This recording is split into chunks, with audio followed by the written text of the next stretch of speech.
Fox presents the best of the National Football League, the American Football Conference.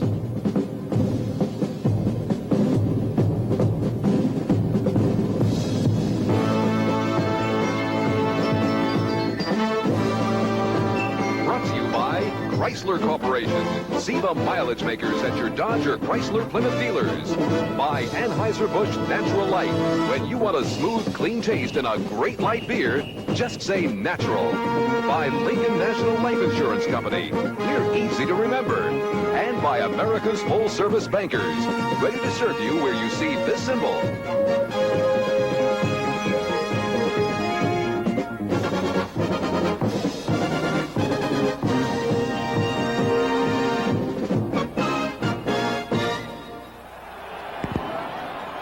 This is Don Crickey with John Brody. Cleveland Stadium as the Browns and the Steelers have it teed up and ready to go, and that's how it stands right now in the AFC Central.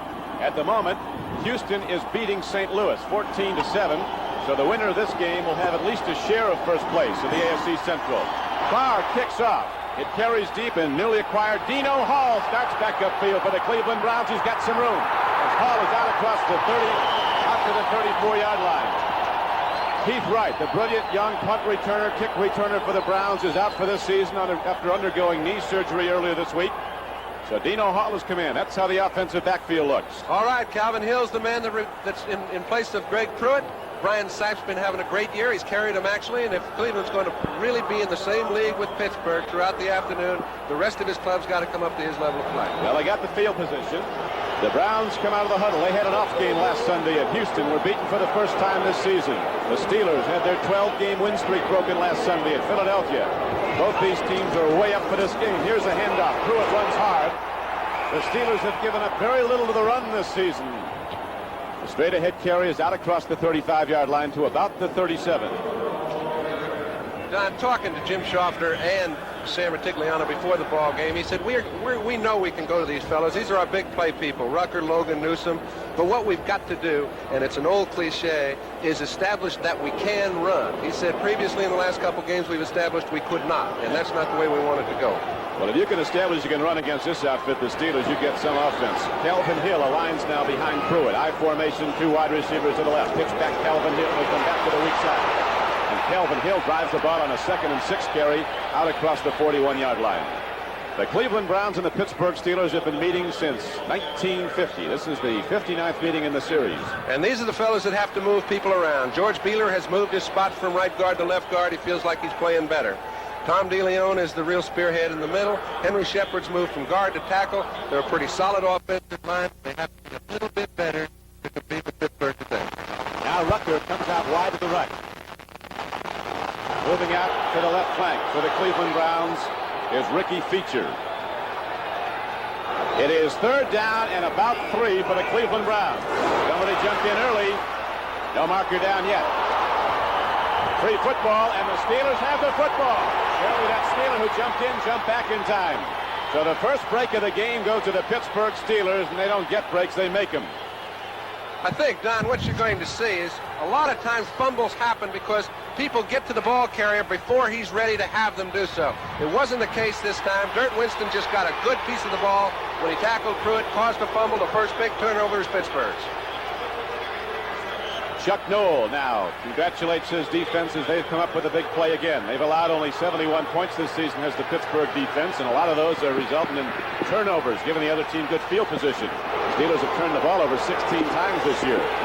It's 1st and 10 Pittsburgh, no score. Sidney Thornton averaging 5.6 yards a rush, takes it inside the 30, inside the 20. And Thornton, the big back, is not done yet as he brings the ball all the way down inside the 20-yard line.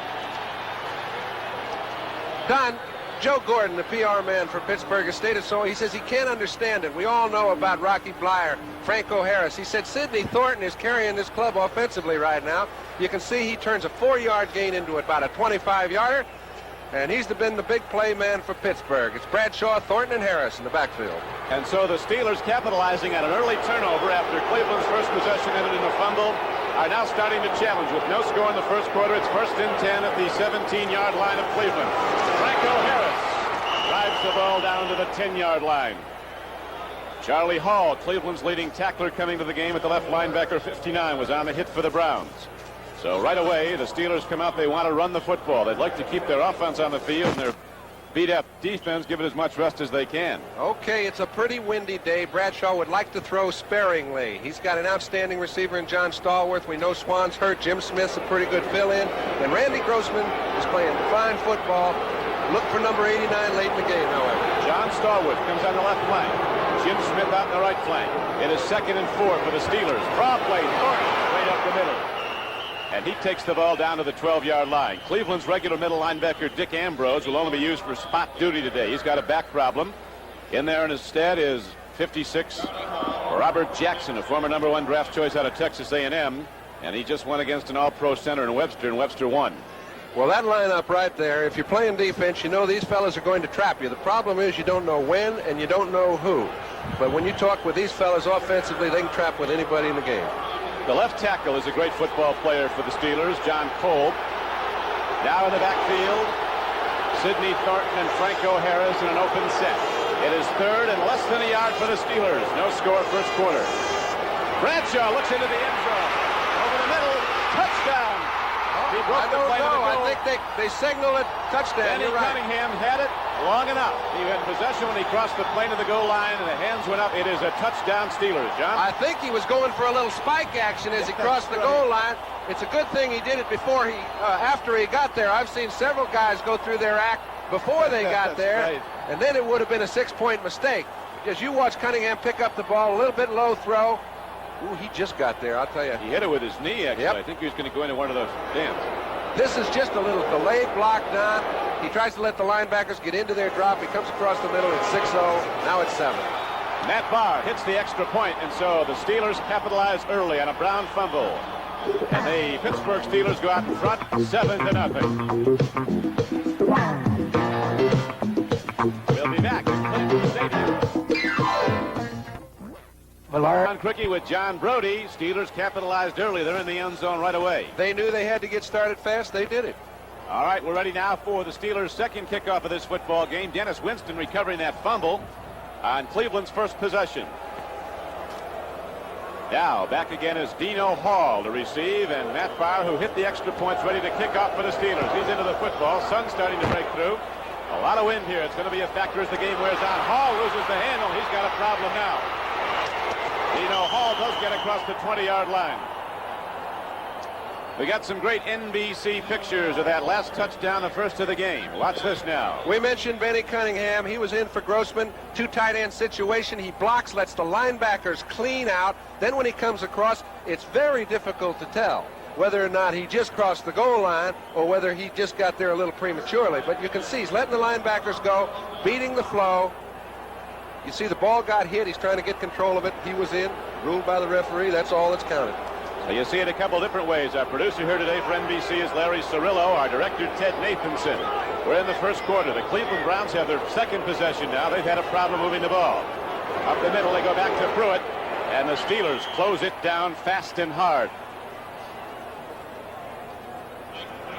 They're looking at Joe Green. I think they're going to double up on him this afternoon. Joe Green has played very well against the run. You can see he stands up the guards.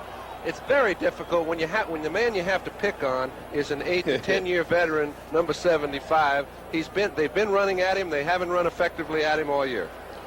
He only goes to the Pro Bowl every year. Joe Green, back in good health. L.C. Greenwood is back in the Steeler lineup, too. He's at left end, missed 4 games with injuries. Now the Browns try to go to the run, and there's nothing there. Calvin Hill gets a full load, and coming up to get him is John Banaszak, back in his hometown of Cleveland, Ohio, playing the right end for the Pittsburgh Steelers. Defensive line of the Steelers. We mentioned Gary Dunn, Banaszak, Beasley. They're not the fellas that you're associating with the greatness of the Pittsburgh defenses over the years, but the Pittsburgh defense has not dropped in its play, and it's changed in its personnel. John Banaszak having his best year of all time.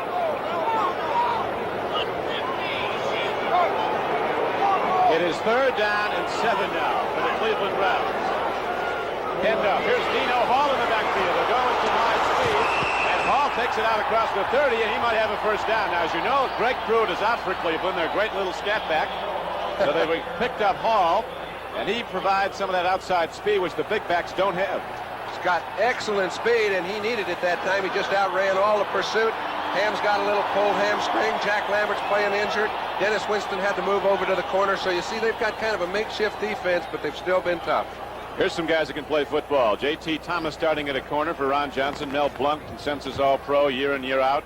Donnie Shell, Brown coaches think he might be the best guy back there, the strong safety. A lot of football talent in the secondary of the Steelers. Whole roster, 45. They all are outstanding. They are the world champions and expect to be again. This is a confident football team, but right now on a first down carry, the Browns move it out again. They get good blocking from the left side. The tackle is Deacon, number 73. The guard is Bleier, 64. And DeLeon moved out nicely at center and hit the middle linebacker with the Steelers, Jack Lambert. They're going to have to get that kind of movement out of their offensive line. They put a big burden on them. They said, you fellas have to move their defense backwards in order for us to move the ball and control it. If we can't throw when we want to, if they're dictating to us when we have to throw, we're in trouble.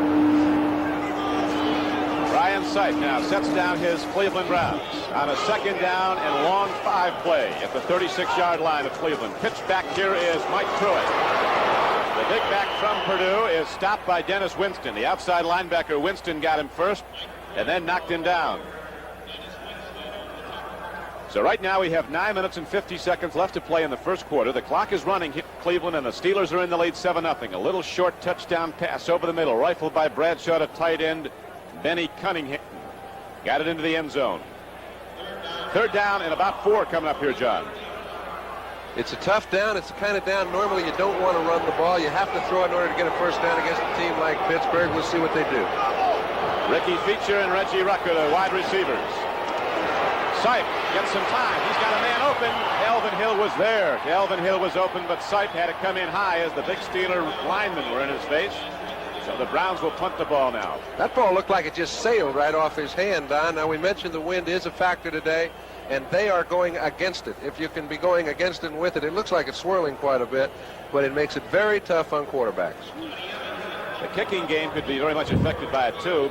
It's very difficult to handicap this wind, as you know, John, and down on the field, looking at it closely and feeling it on the playing surface. It's a swirling wind coming off Lake Erie, which is 100 yards away. Johnny Evans hits the punt. Up bounce. Didn't help anybody on the hop. Now takes a little Cleveland roll inside the 30. And the Steelers will go back on offense first and 10. So at 9:10 left to play in the first quarter, the Steelers get the ball back for their second possession. They scored on their first at 7-0 Pittsburgh.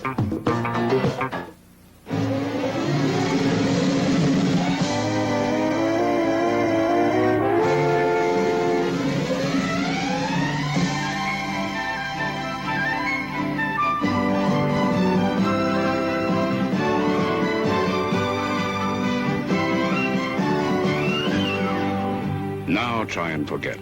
One of America's largest life insurance companies, Lincoln National Life. We're easy to remember. Take care of your car at Kmart. Your Kmart Automotive Center has the answer to your muffler problem. The zinc-coated, double-wrapped Kmart Arrestor muffler. Have it installed by Kmart, and if anything goes wrong, they'll replace it free, as long as you own your American-made car. The Arrestor. Zinc-coated and double-wrapped like the best. And best of all, Kmart price. Get it at Kmart Automotive Centers across the USA, where quality auto products are Kmart priced. On Sports World, the WBA heavyweight title is up for grabs as power puncher Jerry Coetzee battles Big John Tate. Then, great teams and great action in the legends of bowling, plus celebrity poker, all on Sports World, October 20th. The finals are coming in now. Kansas City, under another coach you don't hear a lot about, but he really has his team prepared, Marv Levy. They win their 4th game of the season. Kansas City beating Cincinnati 10-7. Now, dropping to throw on a first down play is Terry Bradshaw. Home run ball. Starworth is out there, and he has it inside the Cleveland 30. John Starworth on a straight fly release. Coming down, little turn, and Bradshaw with that gun arm puts it right on the numbers. What a beautiful throw. It's the kind of throw that nobody had a chance to catch the ball but Stallworth from the time it was thrown. He saw them in a double zone coverage. 2 people trying to play center field. He's got a good play action pass, looks off, got Tom Darden to react down toward the left side of the field. If he can move his eyes around, get Darden reacting to him, he can have a big day. If he can't, he's trouble. Bradshaw's primary problem this year has been interceptions. He's been picked off 8 times. Franco Harris gets the call. On a first down carry, he advances the ball close to the 27-yard line. Charlie Hall, 59, made the stop for the Cleveland Browns. But right now, the Steelers have been dominating this football game. On Cleveland's first possession, if you joined us late, a fumble. Dennis Winston got it for the Steelers. 4 plays later, they were in the end zone. On the payoff, and it was Terry Bradshaw to tight end Bennie Cunningham. So it's 7-0 now, and the Steelers scout them out a second challenge. Lynn Swann, of course, an all-pro pass catcher, is not in this game. He's out with a hamstring. Franco Harris, good fill by the Cleveland linebackers. Robert Jackson, 56, shed the block. Hit Franco Harris, knocked him down. Dick Ambrose being hurt. They put in Robert Jackson. They're going to test him, as we will look at Tampa Bay, and the New York Giants won their first ball game of the year, beating the undefeated Bucks 17-14. The formerly undefeated Bucks and the Eagles, they get something cooking there. Cleveland goes to Philadelphia in a couple of weeks for a big football game. The Eagles upping their record to 5-1. Rocky Bleier's in the backfield now. He catches the ball on 3rd and 4. Here's the pitch, and Bennie Cunningham has another one. He is stuck in hard. Oliver Davis came up and banged him, but it was too little too late as Cunningham makes the first down reception at the 15-yard, about the 12-yard line. Let's keep in mind, Cunningham weighs over 250 pounds. He's an outstanding athlete. He can run patterns across the middle, and he is the leader when he's going across the middle. Those defensive backs aren't going to wrap him the way they'd like to wrap those little wide receivers. When they do get a piece of him, they better hang on. There's a lot of Bennie, 250 pounds. Jim Smith from Michigan, the man that Navy coach George Welch called the best receiver he's ever seen in college football, is to the right. Sidney Thornton runs the football. On a first down carry, he got about 3. It gives you an idea how deep and how strong the Steelers are when a guy that one top coach assesses the best college receiver he's ever seen only gets to start when somebody's hurt. But when Swann has been hurt, Smith has played extremely well. So now the Steelers have the ball down to the 10-yard line. There's Lynn Swann wearing his number 88 and his Willie Stargell hat. Looks like he's getting ready for the World Series. They have a few champions banners hanging at Cleveland, Pittsburgh this year. As Bradshaw looks into the end zone, he's got an awful lot of time. He's going to beat you when you give him this much time. Touchdown, Sidney Thornton. So Bradshaw strikes early and often in this football game with 5:52 still to play in the first quarter. The Steelers are out in front 13-0. John Brody. You just can't ask your linebackers to cover all over the football field. Both his wide receivers were covered just like a blanket. Bradshaw wants to go out to the right, then he comes back. Now finally he comes over to Thornton across the middle, who went out to the right side and came all the way across the field, found himself open. Bradshaw hit him. Let's take a look at Robert Jackson. There's going to be a burden on him. See, he runs right in. Now he's already run his pattern. This is one of those 7-second patterns. Back to the live coverage of the extra point by Bleier. It is up and good. And so the world champions have taken command of this football game, but we've got a long way to go. It's 14-0 Pittsburgh over Cleveland. We'll be back in a moment. This Bud's for all the people who make the sidelines a part of the show. This Bud's for you. For all you do, the king of beers is coming through.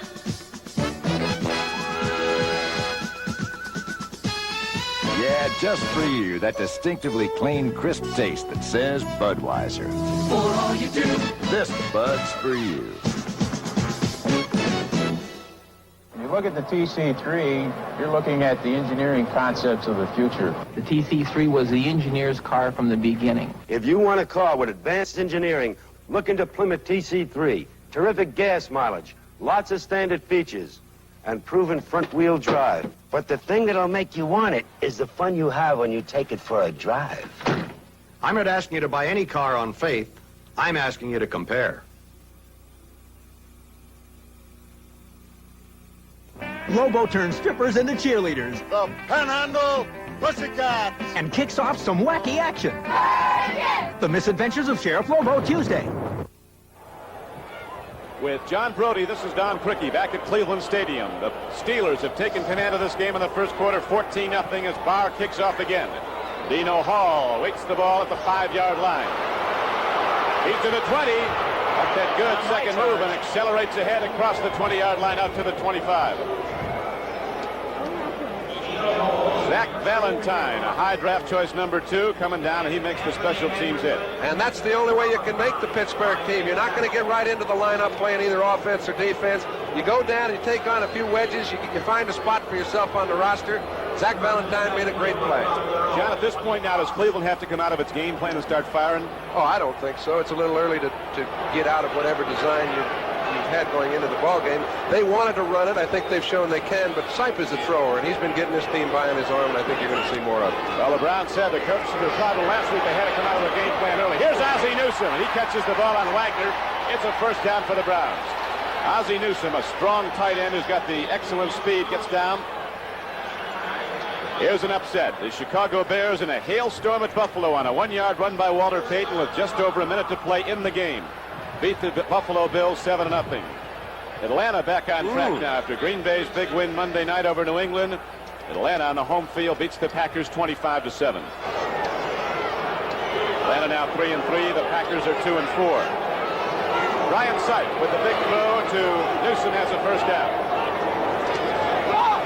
Draw play. Look at that play by Joe Green, but Mike Pruitt does well to elude Green momentarily and get ahead for yardage as Green had him at the line of scrimmage.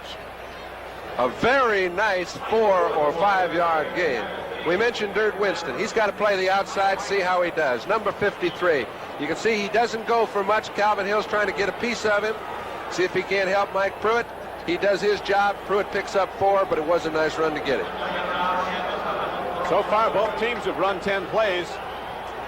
But the Steelers have the lead. There's Greg Pruitt on the sidelines. The all-purpose back. He has a strained knee. There was some concern he might need surgery, but that is not the case. He might be back as early as next week. Brian Sipe looking long. Lets her go. A penalty marker is down in the secondary of the Pittsburgh Steelers. We could have a call going against Pittsburgh, which would be resulting in a first down at the point of infraction. Referee today is Jim Tunney. He's going to give us the call.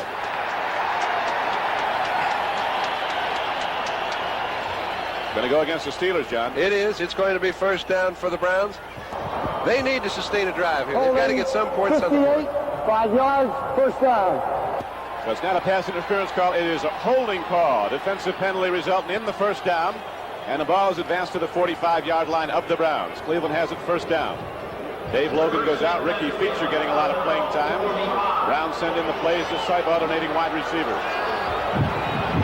Newsom is aligned to the right. Wind is really gusty now. It's going to be tough to throw in this football game. Sipe's going to try it again. He looks. He lets her go long. Ozzie Newsom is out there. Feature is out there and loses the ball. But there's a penalty marker down. Ricky Feature was interfered with. It is a first down for the Browns, so now they mount a challenge. It was not a well-thrown ball by Sipe, but it was a very well-fielded ball by Feature. What he did is he goes down the field, little play-action pass. He freezes the linebackers, gives himself quite a bit of the field to play with. If he's thrown the ball a little more in the middle, Feature's got it on a dead run. However, Feature did slow down enough to force Blunt to come over the top of him, drew a penalty, keeps their drive alive. Sure does. The best field position of the game now for the Cleveland Browns. They have the ball down to the 21-yard line of the Pittsburgh Steelers. We have 4:11 left to play. First quarter. Steelers jumped out in their first 2 possessions to a 14-0 lead. Bradshaw running the ball into the end zone both times for the touchdown. Cunningham got the first. Sidney Thornton the second. It's 1st and 10 Browns at the 21-yard line of the Steelers. Here's a pass, and out there with the football is Calvin Hill, and he's down inside the 15-yard line. Superb execution as Sipe stood tall against the big rush. It looked like an audible. Now, you don't hear much about audibles, Don, anymore, but it looked like Pittsburgh was in a blitz, a 6 or 7-man blitz. Lambert was the only one that was in the middle of the field. That puts Wagner man-to-man on Calvin Hill. A perfect throwing situation on a play-action pass. He took advantage of it. So the Browns have something going now as Cleo Miller goes into their backfield. Number 30. Calvin Hill is in there with him. Rucker is wide to the right. Dave Logan, who can go up in the air and get the ball, is on the left flank. On 2nd and 2, Cleo Miller runs the ball. You're right into the heart of the Steeler defense. You don't get hit once. You get hit 1, 2, 3 times on that play, and down goes Miller. He did get a couple. Everybody gets a piece. Talking to Chuck Noll yesterday, I was asking about the physical aspect of the Steeler team. He says, That's the name of this game. We draft those people. If they're not hitters, they don't play here. He's got some out there.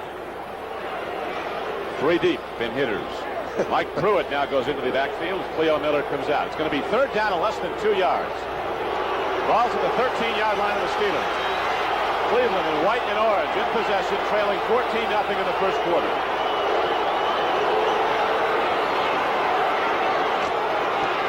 Pruitt runs hard. He gets inside the 10. He's got a first down for the Browns.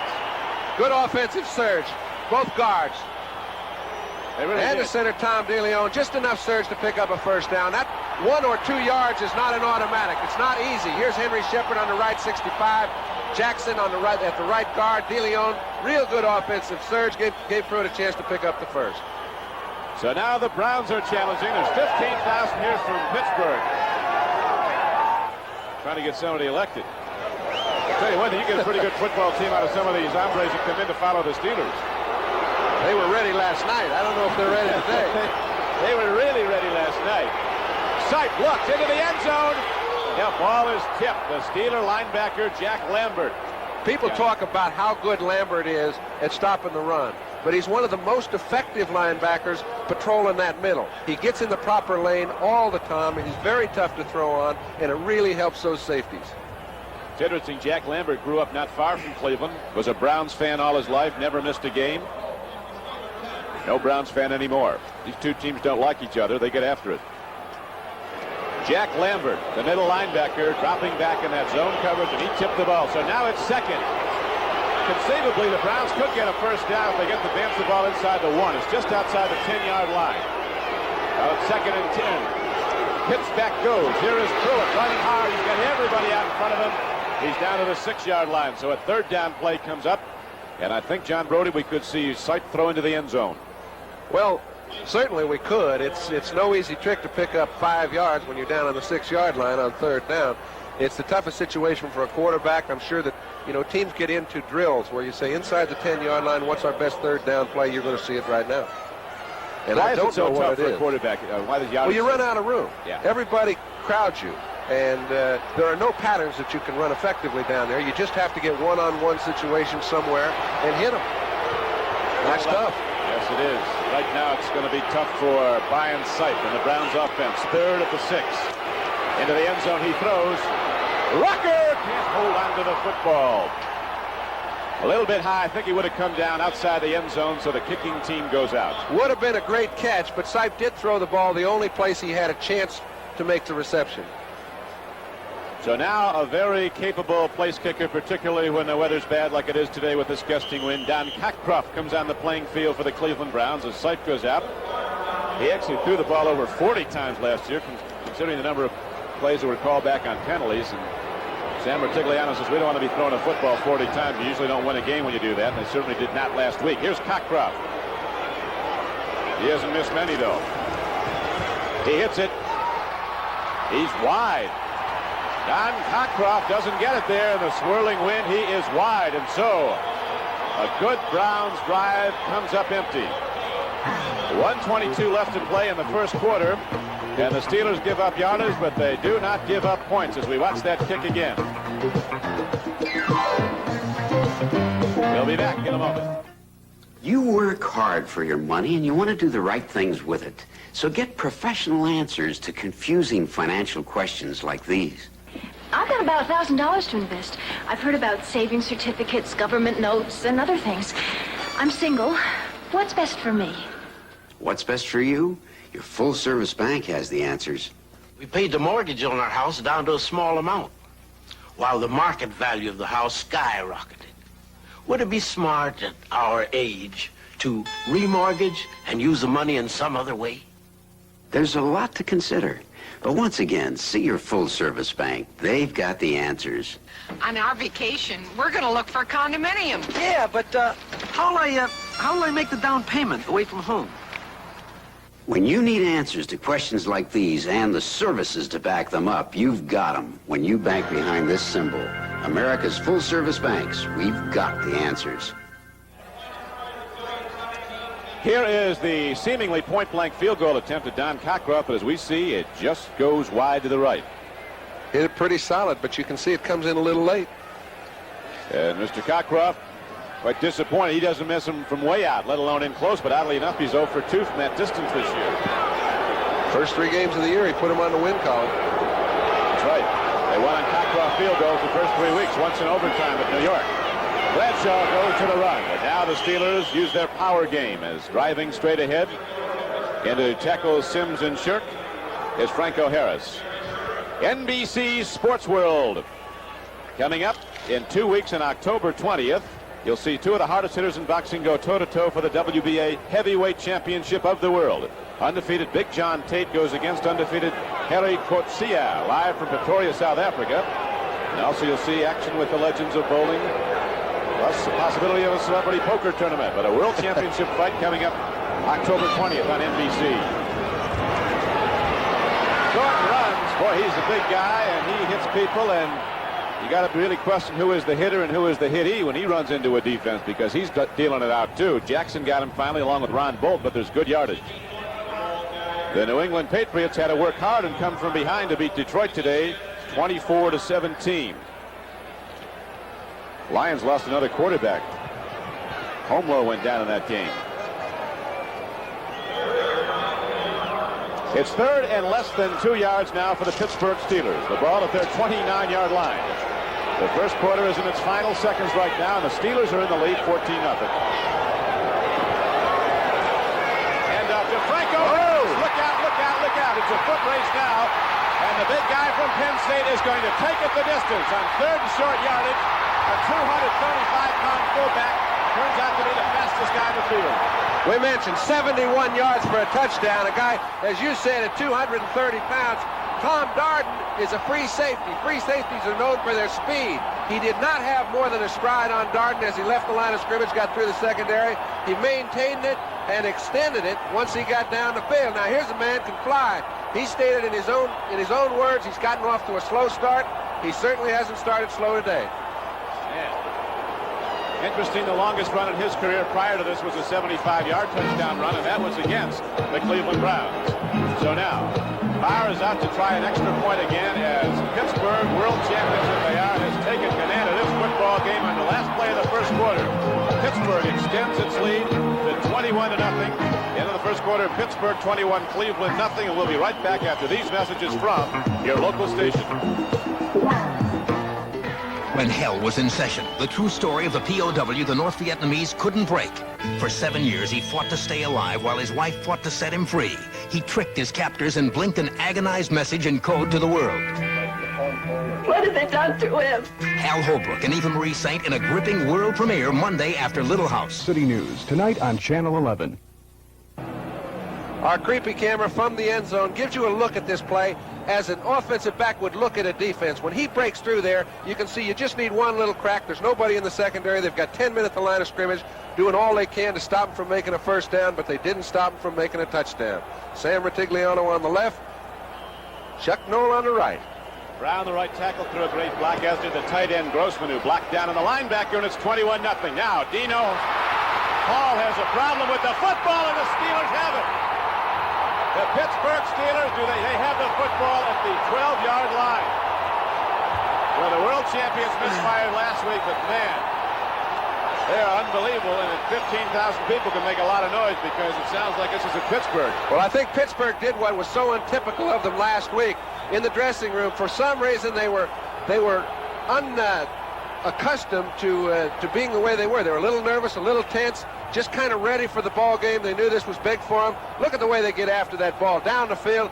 Dino Smith didn't know where they came from, but they did get the ball. Rookie linebacker from Michigan State. Tom Graves was on the football, so now the Steelers challenge yet again. 1st and 10 at the 12-yard line of Cleveland. Thornton dips outside. Good play by Hall. Caught him from behind, outside linebacker 59. Charlie Hall gets big Sid Thornton. So far, the Browns have turned the ball over twice. The first one was converted into the first score of the game by the Pittsburgh Steelers.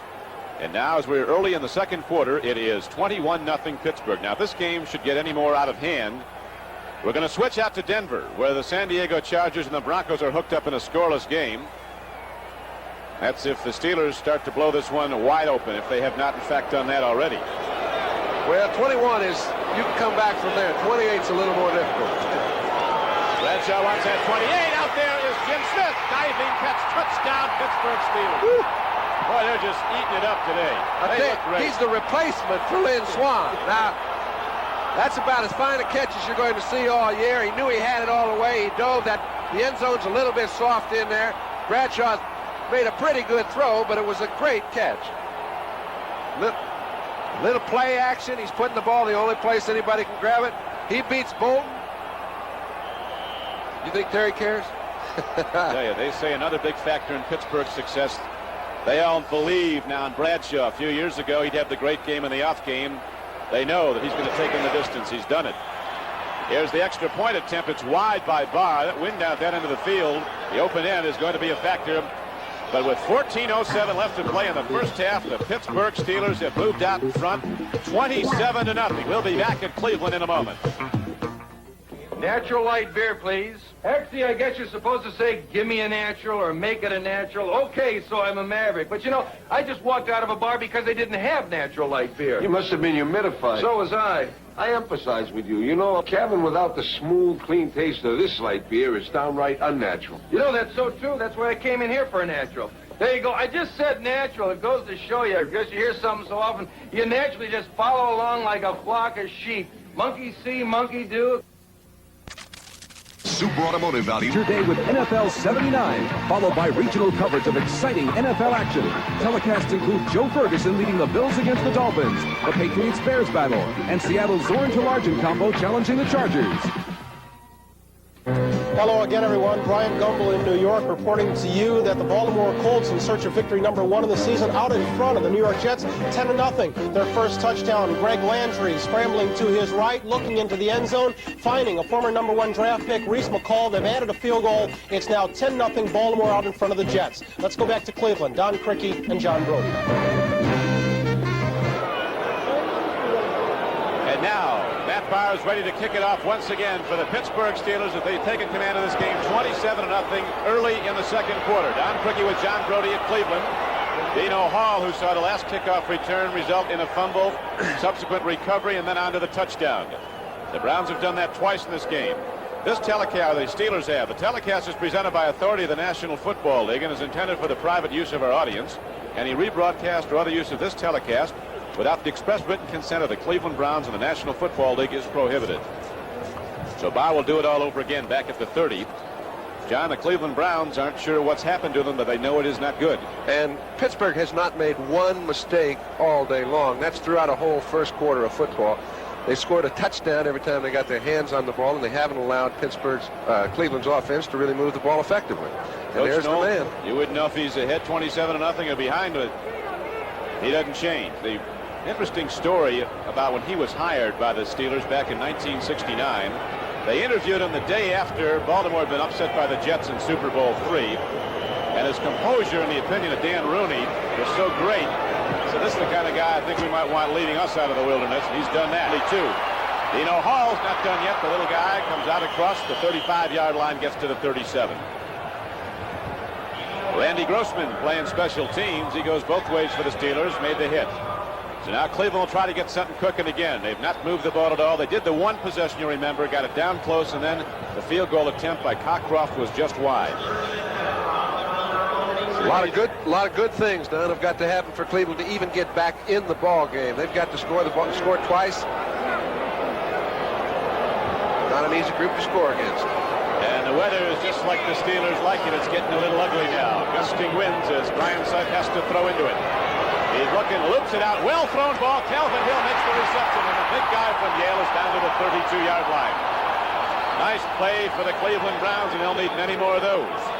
Calvin Hill runs patterns with any halfback in the game. He gives himself a lot of room when he gets by the linebackers. Little play action pass. You can see both Dirt Winston and that is Jack Lambert out there trying to recoup on and make a big play. Just a very well thrown ball. Browns think they could get an overmatch there. Winston, normally a backup middle linebacker, is outside right now. Starting today, Houston leading St. Louis 17-10 fourth quarter game. So the Oilers looking to hold to their share of the AFC Central lead. It's first down and 10 now for the Browns, 32-yard line. Pittsburgh, and Ryan Sykes going to go down slowly and almost in pieces. Well, he bad snap from the center. When that happens, get what you can, fall on the ball, and go back and regroup. 7-7 is the score at the Superdome in New Orleans. The Rams and the Saints. Galbraith ran in for a touchdown for New Orleans. Wendell Tyler came back and scored for the Rams. 5-yard run. Sam Ratigliano, quarterback coach Jim Schaffner, your old pal from San Francisco, John. They're looking a little glum right now. You got to go way down in your bag of tricks to get back in this. As the Steelers have commanded the game 27-0. Second quarter. Second down and 8. Ahead for a first down to the 21-yard line. So the Browns moving nicely off the snap of the ball, get the break in the Steeler defensive front. Donnie Shell and Mike Wagner, the safeties, were on the tackle. It's going to be first down now for Cleveland as they've advanced the ball to the 21-yard line of Pittsburgh. First half clock shows 11:55 to play. Leo Miller comes in the backfield of the Browns. Don, there's so much time left that just a little bit of a letdown by Pittsburgh could allow Cleveland to get back in the ballgame. We've seen a lot stranger things happen. Houston won after being down 24-0 just a couple weeks ago. Right. Ryan Sipe takes a look. They're taking care of Ryan. He's got time. Let's a rip. There's a man open. Cleo Miller. Somebody else came from off the play, made the reception, and it's going to be a first down inside the 5-yard line. Ozzie Newsome came from off the play. The ball was intended for another guy, and Newsome grabbed at it and made the reception. It was intended for Miller, but Newsome came back. He was simply a decoy on the play, kind of bent back around J.T. Thomas, made a fine play. He didn't even know Cleo was in the area. So the big guy from Bama, Ozzie Newsome, brings the Browns down close. They'll have it first and goal from the 2-yard line. Temperature in the 40s. Winds are gusting. Lights are on. The Browns as close as they've been in this football game.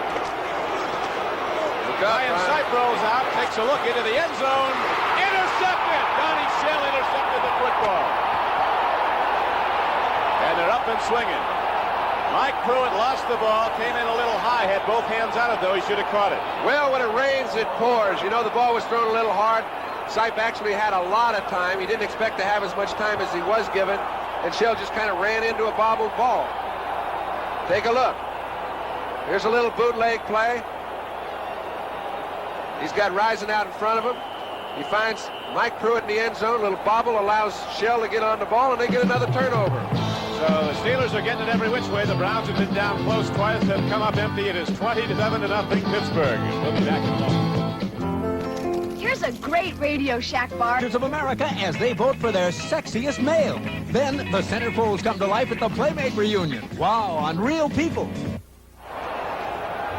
Now the Cardinals have come back, tied up Houston 17-17 in the fourth quarter. Otis Brown went in from 3 yards out for a Cardinal touchdown. That have a very direct bearing on the outcome and the standings in the American Football Conference Central Division that game. Hand off to Thornton, and he rips up the middle. Gets out on a 1st and 10 play to the 27-yard line. San Diego and Denver still scoreless in the second quarter. Now, there is a possibility that we will switch to that game for a good part of our network. However, those of you watching in Cleveland, those of you watching in Pittsburgh will see the entirety of this game, the Cleveland Browns and the Pittsburgh Steelers. And don't go away yet. It's just a little too early to count your chips. They say Ted Marchibroda's job is on the line. Should Baltimore lose this week, they're in front of the Jets. Dallas holding to a 10-7 lead over Minnesota. Second down and 3. Franco runs, gets the ball out to the 28-yard line. Lyle Alzado was on the play, but he's been blocked well in this by John Cole. Well, it's very difficult to pinpoint any one defensive player that has been playing outstandingly. Now, we know this is a great matchup. Alzado and Cole. Alzado, when he was playing for Denver, played against Cole many times. They know each other very well. It'll be a long, tough day for those two, no matter what the score is. Alzado making the start. He sat out last knee with a strained knee. Now the Browns dig down. Linebackers come up tight. It is 3rd and 2 for the Steelers. They go to the power run. Thornton puts his head down. Cleveland's there to hit him, knock him down short of the first down. So the Browns will get a ball back now on the punt for the first time in this game. Mickey Sims, number 78, the left tackle, made the hit. And also on the play was Charlie Hall. He's on a lot of plays. Colquitt comes in the game, and Dino Hall drops back. There's Greg Colquitt, second year from Tennessee. And Dino Hall, he got a call last Sunday. He was coaching a Little League football team in New Jersey. Said his team was 4-0, and he was happy. He got home, and he got a call. Report to the Cleveland Browns. They'd cut him earlier. Of course, Keith Wright, the fine punt returner, is down for the season with a knee operation. This is the way the punter sees it, Don. Line drive punt by Colquitt. Dino Hall is going to have a problem here as he eludes the man who came down to make the first play. And Dino Hall's not done yet. Lost the ball again briefly, but got it back. He's out to the 39-yard line. Down first for the Pittsburgh Steelers was Larry Anderson, but he missed him. And right now we'll take a break in the action with the Steelers still in command, 27-0. This Bud's for everybody who puts in a hard day's work.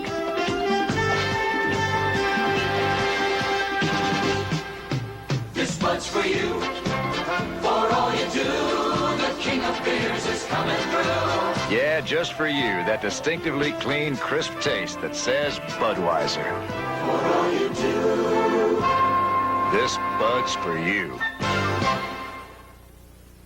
I got my start playing golf driving a tractor. Arnold Palmer, back home in Latrobe, Pennsylvania.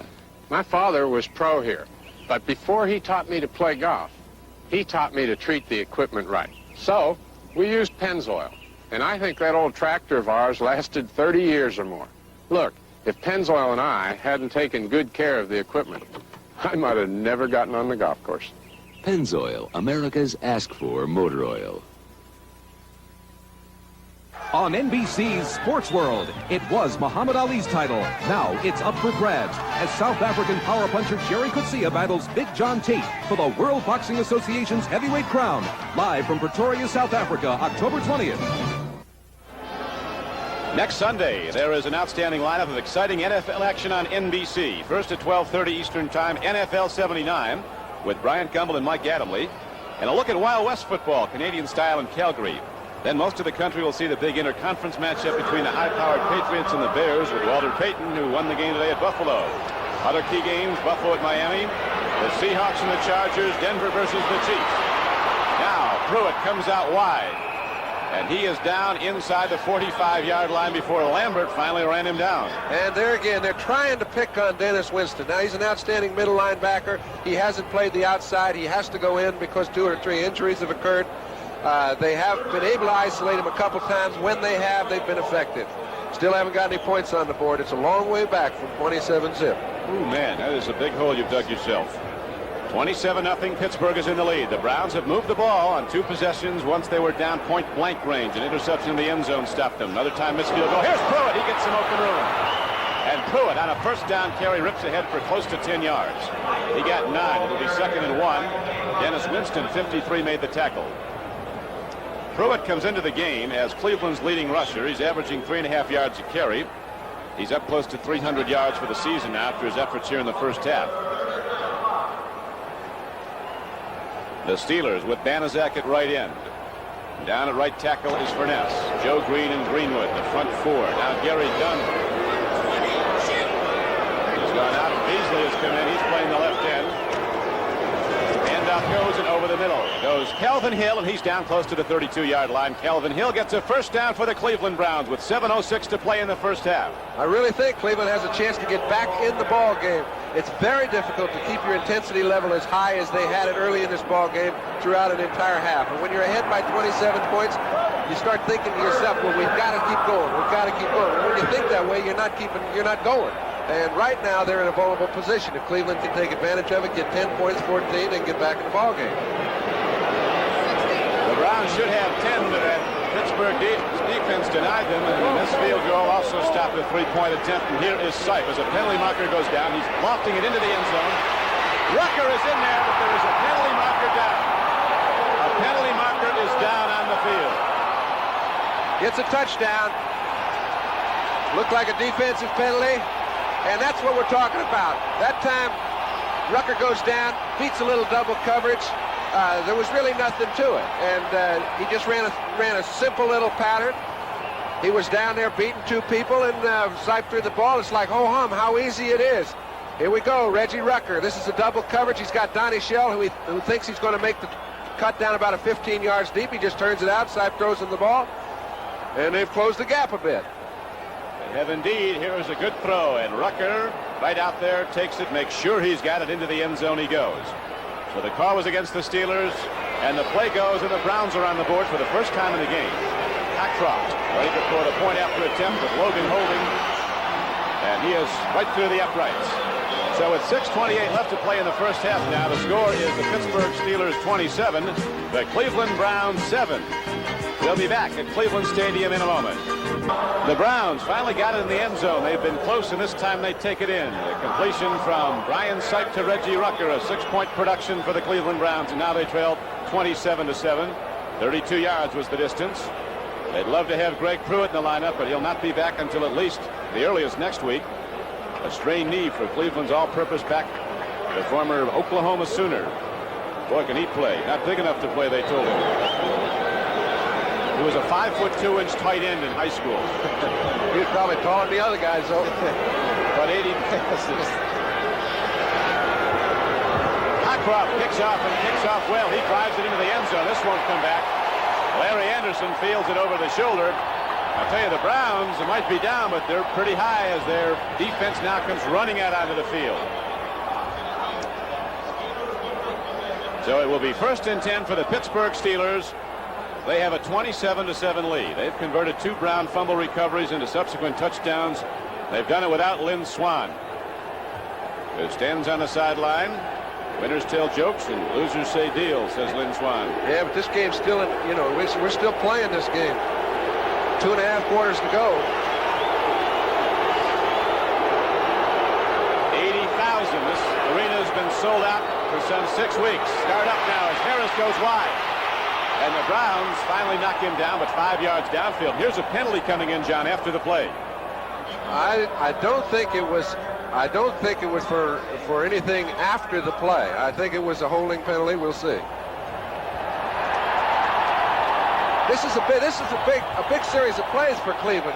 They could have 17 points and be right in the thick of things, but they're playing well offensively. Their defense knows it. If they can hold them as they did the last time, they can still get within reach. 13 points is not out of reach. They only need 1 touchdown to get within that area. There's Jim Tunney, our referee. Holding, 10 yards, number 38, still first down. Sidney Thornton was caught holding, and so now the Steelers are set back to their 10-yard line. It'll be 1st and 20. We'll look at it again. Let's take a look. Sidney Thornton's the man that got called. He was trying to help out his back. Play Matthews. Ball, Jackson, and Matthews backing the line for the Cleveland Browns. Bradshaw guns the ball out to Bennie Cunningham, and he ran into his own tackle, Larry Brown, also into Clarence Scott, the strong safety who came in for the Cleveland Browns. So the knockdown is made, and the Steelers fall. You get a funny feeling about this game, John.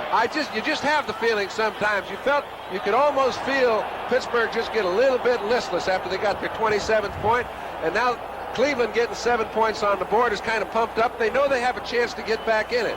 It's a home crowd, and a lot stranger things have happened.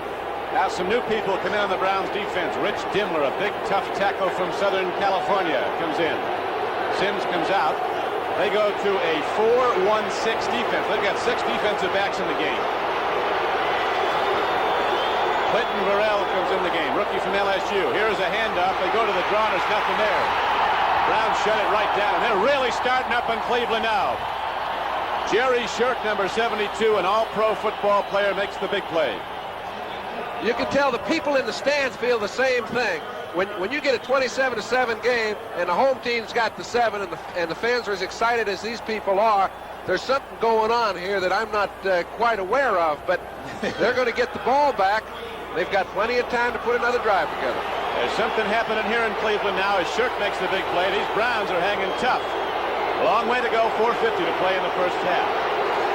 Now it is 3rd and 23 for Bradshaw and the Steelers. They go to the run, and Rocky Bleier gets some of it back, but not nearly enough, and the Browns will get the football back. Lyle Alzado, 77 on the stop for Cleveland. Jerry Shirk's a tough guy to block. Well, Shirk gets good penetration. Sam Davis trying to handle Shirk alone is a tough thing to do. He does his job. He gives Bleier a chance to get into the secondary. Just too many yards to pick up. That Matthews will hit somebody, 57. He comes over the top. And now Colquitt standing back almost at his goal line. They've got Ozzie Newsome in the return punch. Colquitt, boy, he can hit it. Newsome signals for him, makes a fair catch. So now the Browns go on offense 1st and 10, and we pause briefly for station identification. This is the NBC television network. This is WIC-TV, your new spirit station in Pittsburgh. Here's a big score. 4th quarter, Astrodome, Houston, Texas. Cardinals 24, the Houston Oilers 17. Wayne Morris just scored with 2:35 left. So if that holds up, the winner of this game will take over sole possession of first place in the AFC Central. 2nd quarter, the Chargers and Broncos still have not put points up. That was a 48-yard punt by Craig Colquitt of the Steelers. 1st and 10, Cleveland Browns at their 37. Sight takes a look. The completion is made to Mike Pruitt. He is ahead to the 41-yard line. Didn't get much, got some, got 3. Scores coming in as the 1 o'clock games are winding up. 2nd quarter score now. This was a 2 o'clock pickoff at Baltimore. The Colts are leading the Jets 10-0. Baltimore winless going into the game. Dallas has now moved out in front 17-7 over Minnesota. They're playing at Bloomington, Minnesota.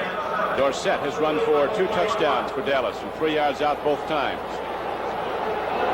The last time Cleveland played at home was a Monday night game against Dallas when the Browns scored one of their biggest wins ever against John. Pigs turned around just the other way. You can see Dallas trying to come back. It's 2nd down and 6 now for Cleveland. They go to the run. Pruitt dips outside. Mike Pruitt running hard. Puts his shoulder into Mel Blount and into Jack Lambert and takes the ball to the 50-yard line. It's a 1st down for the Cleveland Browns. Offensively, Cleveland is moving the ball. They're probably as effective as anybody's been against Pittsburgh all year long. And they've, as we mentioned, they've got over 30 minutes to play. They've got over 3 minutes in this half. And they're moving. They really are. They're moving the ball against the Steelers. Have all game, but have not been able to get any more than 7 points. Now getting out of bounds. Pruitt not only got the 1st down, but he stopped the clock with 3:13 left to play in the 1st half. Sam Rutigliano seeing his offense come to life now. Browns scored in their last possession. They're at their 49-yard line, 1st and 10. Sight drops. He's looking at Logan. Logan over the middle. It's too much on it. And Mel Blount, an all-pro cornerback, almost had the interception. Mel Blount, 6'4", weighs 218 pounds. He's a cornerback. And he can fly. He can get downfield. They say, John, on one-on-one coverage, he's as good as there is. I think he is as good. Lewis Wright is outstanding. And Jimmy Johnson. It's funny. All those fellas are built alike too. They're over 6 foot tall, long legs, and they can really cover. Usually, you don't see the long-legged fellas playing corner, but these are exceptions. Steelers are very seldom, though, in man-to-man coverage. They're still in that zone most of the time. I guess just about everybody. Well, they put Blount one-on-one a lot. When they blitz, he's so good. When they blitz, he'll be one-on-one. Penalty markers go down. Ozzie Newsome was running a deep pattern. He's always a threat, and he could be more as the game wears on. Last week, when they were upset by the Philadelphia Eagles, defensive encroachment. Defensive encroachment, a 5-yard assessment will be marked off against the Pittsburgh Steelers. Last week against Philadelphia, Krefley, the tight end for the Eagles, on a straight release from the tight end position, got 92 yards on 4 catches. Encroachment 75 and 68. Still 2nd down. Rich Kotite, one of the assistant coaches for the Browns, says the guy they're really concerned about is Shell back there. Look at this. Tells you how good Pittsburgh has been coming into this ball game, and Cleveland's moving the ball. 2nd down and 5 now for the Cleveland Browns. 46-yard line of Pittsburgh. Sight, play faking. He's got a problem. He unloads. Newsome catches the ball. So Brian Sipe did very well not only to elude the rush, just to get rid of the ball. It is a completion. He sure did a good job to get rid of the ball. He had none of his receivers open. He was caught. This is when you're having a little problem. You don't have any backs out. He kept a few backs in to help block. Greenwood got by a few blockers early. When he did so, Sipe made a fine play just to get rid of it. The one thing, John, you have to be concerned about when you play the Pittsburgh Steelers is the 4th quarter. This year, they've outscored the opposition in the 4th quarter 52-7. So they come at you in the last 15 minutes hard. They came at the Browns pretty hard in the first quarter. Did they? It was 21-0 at the end of the first quarter, and a couple plays into the second quarter was 27-0 Pittsburgh. Now it's 27-7 to Sipe on 3rd down and 7. Arcs a long one.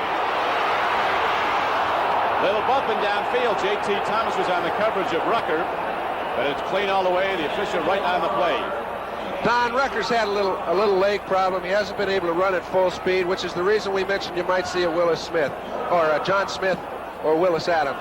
You can see right now he's one-on-one. Sipe's got the defense he wants, but Rucker can't outrun J.T. Thomas. And if you get the right defense, you still have to be able to execute.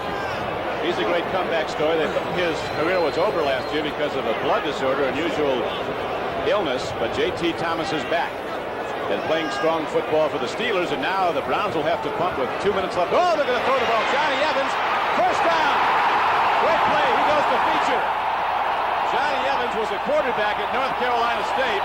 He goes to rookie feature for the first down. And Schaaf said he may be an outstanding quarterback before he's through, but when your punter can throw the ball, boy, is that an edge. And he hasn't shown it all year long.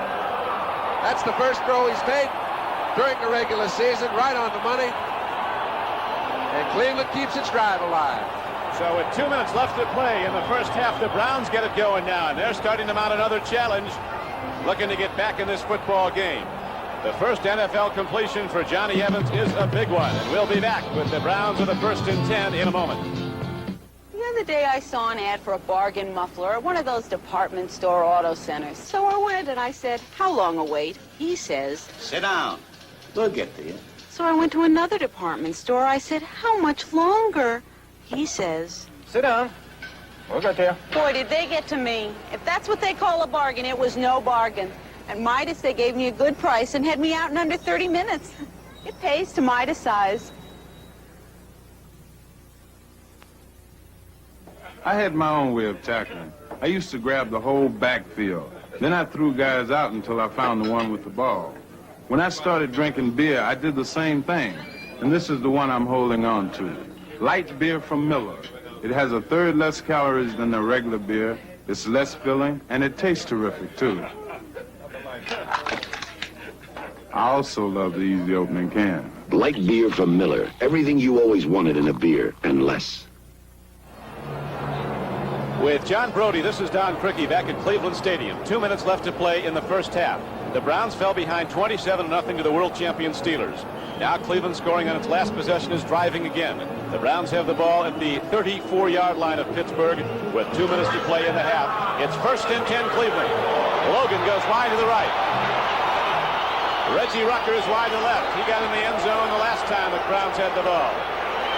And Sipe is looking at Rucker. Here's Ozzie Newsome, just a little bit long.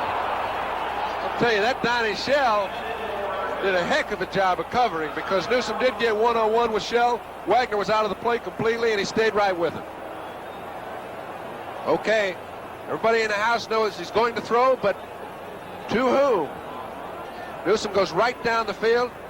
Shell's with him man for man, covers him all the way. The man that Bear Bryant said is the best pass catcher we ever had at Alabama. They asked Bear Bryant one time if they ever retired his number as a college player. He said, nope, because I wore a different one every week. We all did. That's how we sold programs. 2nd down and 10 for the Cleveland Browns. Logan is in. Rucker is in. Flank to either side. Ryan Sipe, a cool man when the heat is on, directing the Browns offense. He takes the drop. Good pass block. Here's Melvin Hill open. And Hill goes out of bounds inside the 20-yard line with 1:48 to play in the first half. Again, they were able to catch Winston one-on-one with a halfback. You know, it's really difficult. People say, hey, if you're a linebacker, you're a linebacker. Sure, we know, but he hasn't played the outside. He's got to play it right now because Cole's hurting, and they've got a couple other injuries to go with him. He's the most experienced linebacker they have at this time, and he's filling in. He's doing the best he can, but it's awful tough to cover an area you're not accustomed to. That's what the Browns were going to work on. And now you see Zach Valentine goes in. They're going to try another man at that outside position. Zach Valentine, a rookie from East Carolina, is in on the... He's doubling up now on Logan. He's coming over, doubling up along with the cornerback Blunt. Steelers have a mistake in their coverage. The defensive backs are waving at each other. Sipe is looking at it. 1st and 10, end zone throw. Rucker was there. John, you really get the feeling the Browns are going to be able to score. They're getting people open. Well, that time they had the proper call against the proper defense. Donnie Shell had to watch Newsome all by himself. However, Newsome couldn't get loose. Sipe ended up having to throw the ball away, and it's one thing to call a proper play. It's another thing to be able to execute. Chuck Noll going with a lot of people on his defensive line. Dwight White, number 78, is now in the game. He's the right end, has been in there. Gary Dunn, the right tackle. Joe Green, the left tackle, and Tom Beasley, the left end, 65. Rucker goes out of the game now. Ricky Feature comes in. It's 2nd down and 10 for the Browns. 19-yard line of Pittsburgh. Sipe looks. Runs it. It's caught by Ozzie Newsome. Touchdown, Cleveland. Hey, it's tough, Don. When you had a 27-0 lead, now it looks like you're back within 2 touchdowns of having a problem, and it's tough to get up off the floor. Ozzie Newsome came across the middle on a tight end release to the weak side. He scooted out behind the linebackers. We'll watch him catch the ball and take it in. And you can see Mike Pruitt gave him a fine block to help out. Pruitt's on the outside. Newsome cuts behind him. He just upends Thomas, and they're in for 6. And so now the Browns are on the ball again with 1:35 left to play in the first half. And they're looking for their 14th point. That missed extra point by Matt Barr could ultimately in this game be a big one. Cockcroft nails it. Gee, if the Browns ever had all the points they should have, this would be airtight. Cleveland turns the game around and gets back in the second quarter. We'll be back with what has turned into a very exciting football game. Hi, I'm Dick Butler. As middle linebacker for the Chicago Bears, it was my job to seek out and destroy running backs. I love playing pro football, but my biggest thrill came with my election into the Pro Football Hall of Fame. After several visits here, I am prouder than ever to be a member. Here is a modern, up-to-the-minute sports showplace with something to interest every fan of every age and every team. The pro football story from its very first game right up to the present season is told in many colorful and interesting ways. You can spend an hour or several hours and enjoy every minute. The Pro Football Hall of Fame in Canton, Ohio is open every day of the year except Christmas. I hope you'll visit here soon. And when you come, be sure to see some of my pals. Gail Sayers, George Hallis, Ray Nitschke. By the way, I hope you'll stop and see my bus too. The preceding announcement was furnished as a public service by the National Football League. Well, we're really heating up here in Cleveland, but we still might be switching part of our network to Denver and San Diego. They're still in a scoreless tie out at Mile High Stadium as the wind gusts down on the playing field and blows the ball off the tee for Don Cockcroft. 1:35 left to play in the first half. Cleveland scoring on its last 2 possessions after missing earlier chances. Now trails the Steelers 27-14. And the impetus is turned around. It's in the white shirts now. This is very untypical of Pittsburgh-Cleveland ball games. Most of them are very low-scoring, hard-fought in the trenches. Everybody's trying to control the ball. This one, the ball is up for grabs. The Browns' offensive line has really done a good job in the second quarter taking care of Sipe. They've given him time to throw, and he has been there with the football. He's been there for the last 10 or 12 games that he's played with Cleveland. He's turned into an outstanding quarterback. Don Cockcroft with the ball teed up. You'll recall his last one was hit 9 yards into the end zone. Last kickoff. This one is going to carry now. The gusting wind holds it. Well, Larry Anderson brings it across the 10. He's to the 20. Turns to the outside, and Anderson's across the 30. All the way out to the 45-yard line to the 47-yard line. So Larry Anderson, explosive kick returner, brings the ball back nicely for the Steelers. A 42-yard return. And Bradshaw and the Steeler offense now has enough time to possibly get something else up. Willis Adams was on the tackle for Cleveland. The ball all the way out to the Steelers' 47-yard line. Bradshaw having a great day throwing the ball. You couldn't have a better one. He's put it up 6 times, has completed 6, 2 for touchdowns.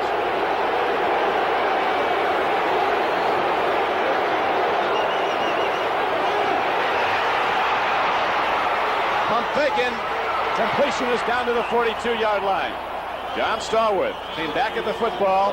Looked like a Brown defensive back. Might have a play on it. But the reception is made, John. Don, you can see that Bradshaw knows the whole trend of momentum has changed. They have to get back on the offense. They were starting to hold the ball, trying to control it, almost just kind of eating up the clock with a little over 2 quarters to play. Now they know they're back in a ball game. They've got to go and attack.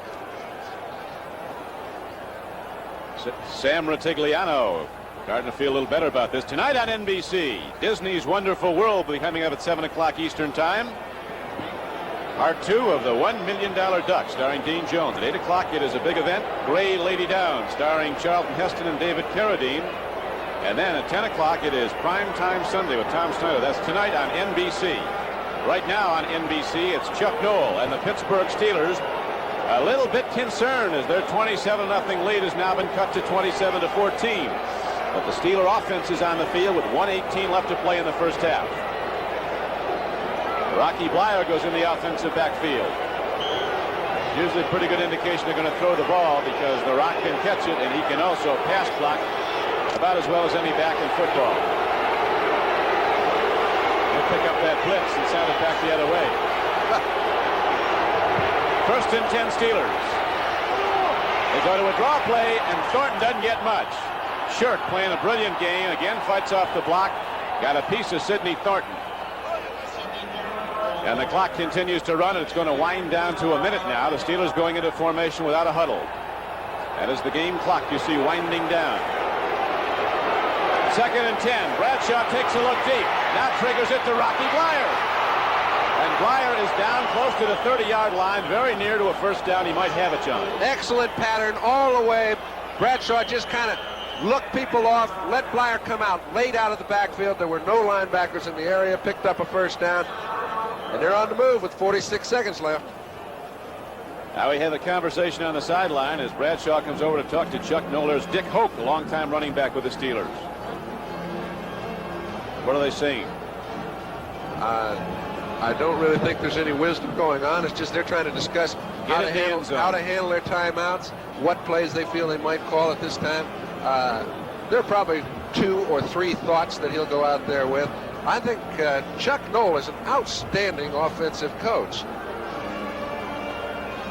See the lights on this now very cold afternoon here in Cleveland. Temperature dropping and the wind is picking up in intensity. Right here we see the Steelers, 8th on offense and rushing, 4th in passing, 7th overall. Cleveland grading out as the 8th best defensive team at this point. Charlie Hall goes out and Dave Graff comes in to play linebacker.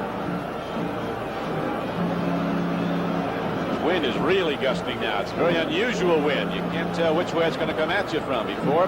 Well, I don't think it's not with Pittsburgh. If there is any wind at all, it's going the other way. 3rd down and a foot. If they do try to pick up the first down, which I think they will, I really think they will, they've still got time. Get back on the ball. Let's get another play. That's what they were discussing, I'm sure, when they went to the sideline. They break the huddle. They send Jim Smith wide to the right. John Starwood is on the left. Bradshaw goes to the run. That's just what they do. They go for the first down. Thornton runs it down to the 25-yard line and also advances the ball to the middle of the field. 35 seconds left. And the Steelers with timeouts left. They're right into formation. Bradshaw takes a look. Ball was tipped. Alzado was up. Nicky Sims was up. Lucia gets credit for the tip ball because it was Sims. Lots of guys were wide open swinging out. Nice patterns being run by the Steelers. That's, Don, that's really about the only way you can protect against a back coming out of the backfield late after the linebacker has moved into his drop area. You've got to depend on your linemen to get their hands up and get a piece of the ball. Well, it worked that time for the Browns. That's the first incompletion of the day for Terry Bradshaw. 26 seconds left to play first half. Score, Cleveland trailing Pittsburgh 27-14. Browns defense trying to stave off the Pittsburgh Steelers who are looking to put up some more before halftime. 2nd and 10. Bradshaw looking long over the middle. Came in short to Bennie Cunningham. 3rd down and 10. It's going to be a tough field goal if the Steelers don't advance the ball on this play, on this 3rd down 10 play coming up. Barr, the rookie place kicker from Penn State, was having a lot of problems in pregame and at yesterday's practice getting it through here with the wind. And he's going a little bit against it at this time. difficult for the college kickers to come into the NFL because in college, as you may know, they use a kicking tee on field goals and extra points. In the pros, you kick it off the dirt or the fuzzy concrete, whatever you're playing on. Whatever. Bradshaw on 3rd and 10, looks into the end zone. He's got a problem now. And he throws the ball away. Let's see if they call him on a grounding. They do not. They think they should in Cleveland. 80,000 people up calling the play, but Jim Tunney is the man who makes that decision. Well, Tunney was sitting there making sure of the play between the tackles, the rush, and Bradshaw. And I don't even think he saw the ball being released by Terry. Mike St. Clair says, hey, of course, the intentional grounding is a loss of down.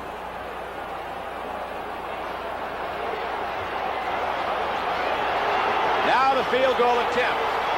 It'll be a 43-yard attempt. The wind is blowing. The fans are also trying to work on Barr. That's not going to get there. It does. It makes the upright. It was held up and came down and crossed the bar. It looked like it was going to come up short. So Matt Barr delivers a real clutch field goal for the Pittsburgh Steelers. And they extend their lead to 30-14. And it's a good distance. It's a long 42 yards, Don. The wind almost stopped it, but it dropped over the crossbar. The bar 10 feet in the air, and Matt Barr hits an important field goal for the Pittsburgh Steelers. And with 11 seconds left to play in the first half, it is the Steelers 30, the Browns 14, and Chuck Noll said, let's get it on here and get after these guys.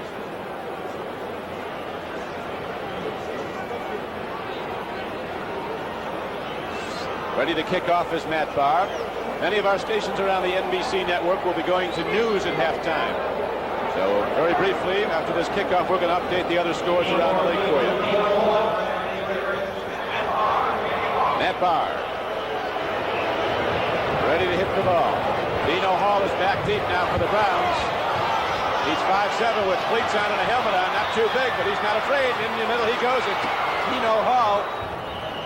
Let me at those big guys. I'll whack him.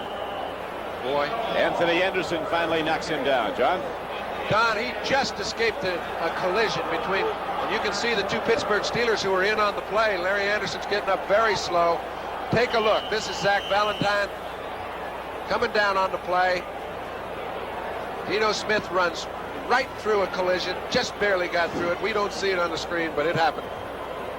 So while a Pittsburgh player is down, we'll review the scores around the rest of the National Football League. San Diego and Denver at halftime have not scored. It is a 0-0 tie at Mile High Stadium. L.A. has now moved out to a 21-7 lead over the Saints at the Superdome, and even as we speak, the Rams get in the end zone again, 28-7. 5 seconds left to play in the first half here at Cleveland Stadium. The Browns have the ball as an injured Steeler is attended to. All right. Tom Graves, rookie linebacker from Michigan State. Is all right. Second quarter score. Baltimore leading the Jets as they did in the first quarter. It is 10-0 Colts. They need a win so badly. They say Marchibroda could be gone if the Colts do not come out on top this week. They go into the game 0-5. Giants won their first game today. They beat the previously unbeaten Tampa Bay Buccaneers. Dallas leading Minnesota in the third quarter, 23-10. Brian Sipe takes a look long. Last play of the half. He's going to throw the home run ball. He better get intercepted. Mike Wagner has it. He's not done yet. Looking for blockers. Looking to lateral. Calhoun don't want the ball at this point. Right now, Wagner takes it across the 45 and gets to the 47. So the first half ends on what in effect was as good as a punt. A second interception of the game. There's a Cleveland Brown player down right now. That is the end of the first half with the score. The Pittsburgh Steelers 30, the Cleveland Browns 14. Mike Webster, an all-pro, down over the ball at center. Mullins and Davis the guards. Kolb and Larry Brown the tackles. And here comes Thornton running out hard. He gets out across the 40-yard line.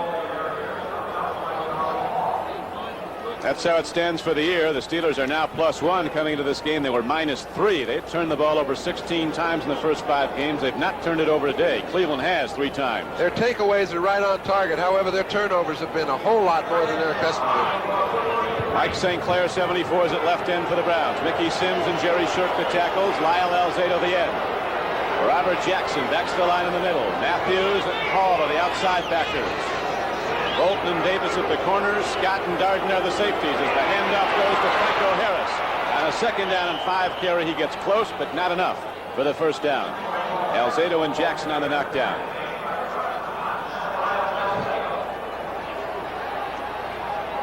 The Cleveland Browns at -6. As you see, they've turned it over 14 times, have taken it away 8 times. It's very rare that they're in a 4-1 win-loss column when they're 6 under at the takeovers. They do turn football games around. Gimler is now in the game at defensive tackle for sure. 3rd and less than 2 yards for Pittsburgh. Grossman goes in motion. Handoff up the middle, and Franco Harris, who you remember took one the distance on a 3rd and short yardage. Remember, he went 71 yards for a touchdown. Sam Davis blocking well for the Pittsburgh Steelers. Sam Davis has blocked well for a long, long time. He's been their offensive captain. He's their workhorse. Once you stand somebody up at the line of scrimmage, you're doing your job. You've won the collision. Decline. 1st down. Ball against the Cleveland Browns has declined. It's a 1st down in the carry as the ball is advanced down now to the 47-yard line of Cleveland. So the Steelers break the huddle. 1st down and 10. 13:25 to play in the 3rd quarter.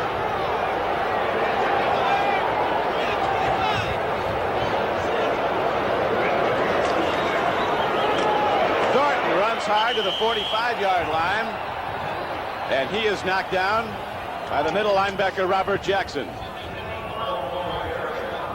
Short gain on the play. It's going to be 2nd down and a long 8 for the Steelers. 45-yard line of Cleveland. Bradshaw coming out with a conservative offense.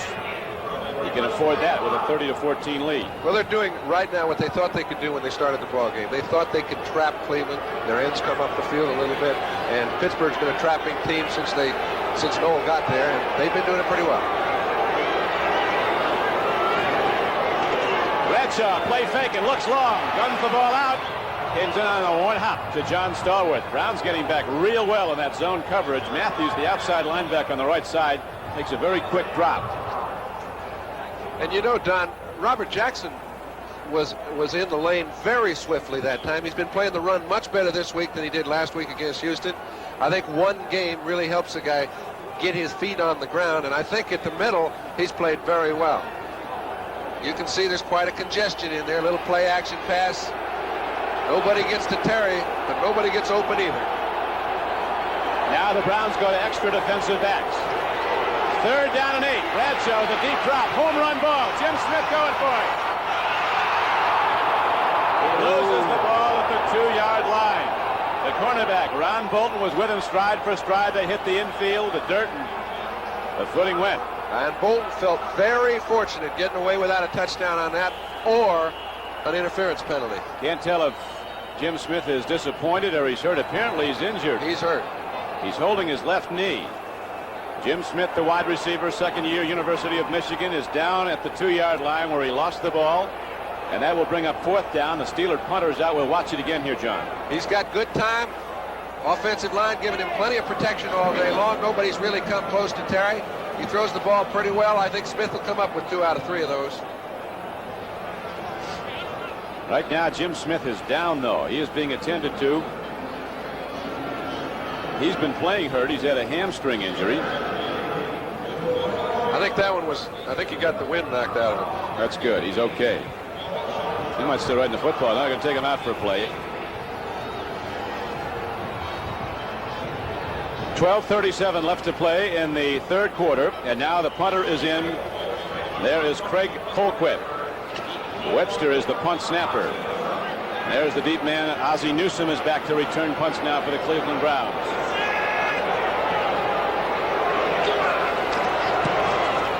He only got part of that one. It goes out of bounds at the 30, and so the Browns come out with relatively good field position. After this commercial, we'll be switching to San Diego and Denver for an update on that very close football game in the AFC West. At the moment, it is Denver 7, San Diego nothing. There's a timeout in the field here at Cleveland with the Steelers in the lead, 30-14. Wait till you see what they did. Sports World, the WBA heavyweight title is up for grabs as power puncher Jerry Coetzee battles Big John Tate. Then, great teams and great action in the legends of bowling, plus celebrity poker, all on Sports World, October 20th. They're airing out the laundry here in Cleveland. The Browns fans waving the Browns bags, and the Steeler fans with the terrible towels. You got it all going here.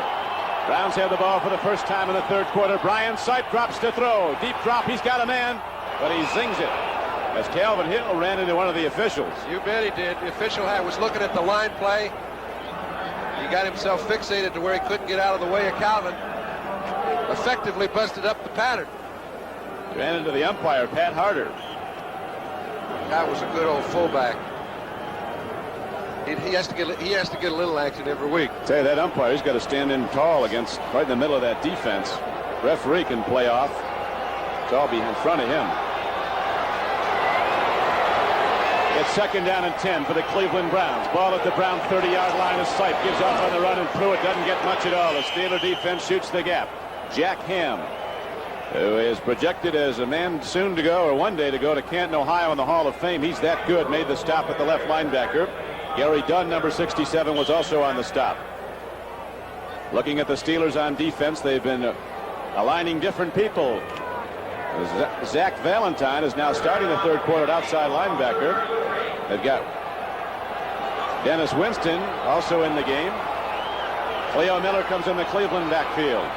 Ricky Features in as a wide receiver. Sipe takes a drop, looks, he lets her loop. Knocked down by Dennis Winston. He was beaten earlier, you remember, by Calvin Hill. This time Winston is on the play. Yeah, but he moved into the middle where he's very comfortable. He and Lambert were playing inside middle linebackers, both of them at the same time. And he took a fine angle. The ball was a little bit underthrown, and that's all Winston needed. So Johnny Evans is in to punt. I don't think we'll see him throw the ball as he did the first time when he had that nice completion to keep a Browns drive alive. Evans, a good throwing punter because he was a good throwing quarterback at North Carolina State. This is the throw that could have kept the drive alive, would have put them back on the move. They moved very effectively in the first half. Just a poorly thrown ball, really. Kept them from getting a first down.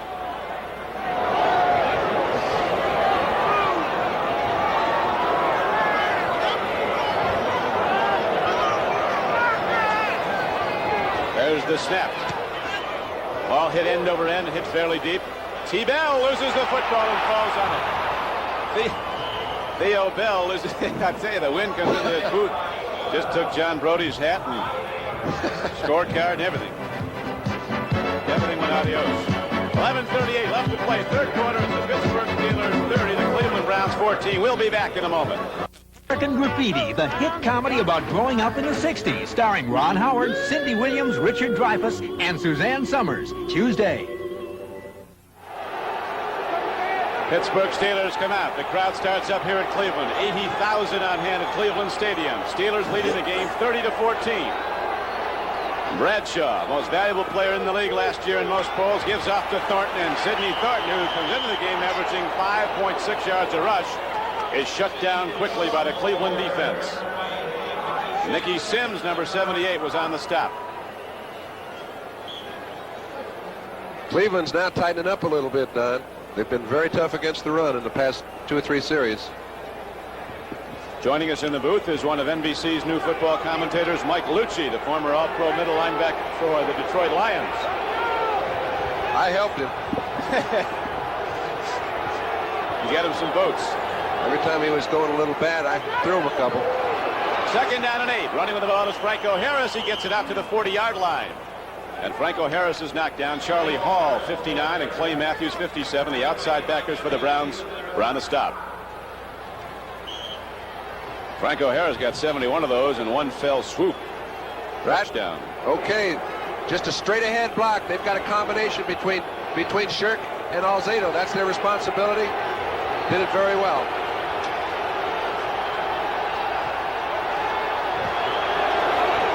Third down and 3. Here's a pitch back to Franco Harris, who has his first 100-yard game of this season. But he has had many. In fact, he's going to equal O.J. Simpson and Jim Brown as the only back to get 8,000 yards in his first 8 years in the National Football League. Lyle Alzado and Tom Darden were on the stop. only his 31st 100-yard game. Boy, he's listed at 6'2", 225. But if he isn't 6'4", 235, he's not a pound. Our producer, Larry Cirillo, found out yesterday he got in his road. Lucky he could get out here. Franco ran into him inadvertently in the end zone during a Steeler workout. Right now, it is dark in Cleveland. Ominous skies overhead. Gusting winds continue as the Steelers break the huddle under the lights.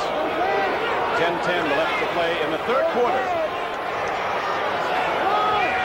Bradshaw steps up on first down. Harris goes wide, turns the corner, and he's knocked down to the 48-yard line. He got 5. Oliver Davis, not too big, made the play coming up from the corner, number 21.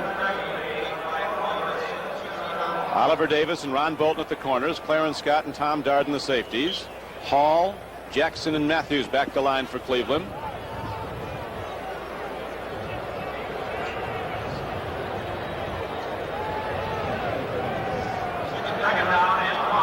Be second down and 5 now for the Pittsburgh Steelers.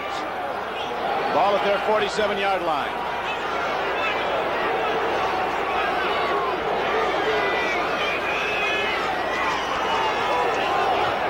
Sidney Thornton turns the corner, turns upfield. He's not done yet. He is a truck, this man, from northeast Louisiana, and Thornton crashes down inside the 25-yard line, and the Steelers are challenging again. Well, as we watched earlier, we saw he picked up 58 yards on 13 carries. Pretty fair day. He's been just about par for him. He's been doing a lot for this team, coming up with big plays when they need it most.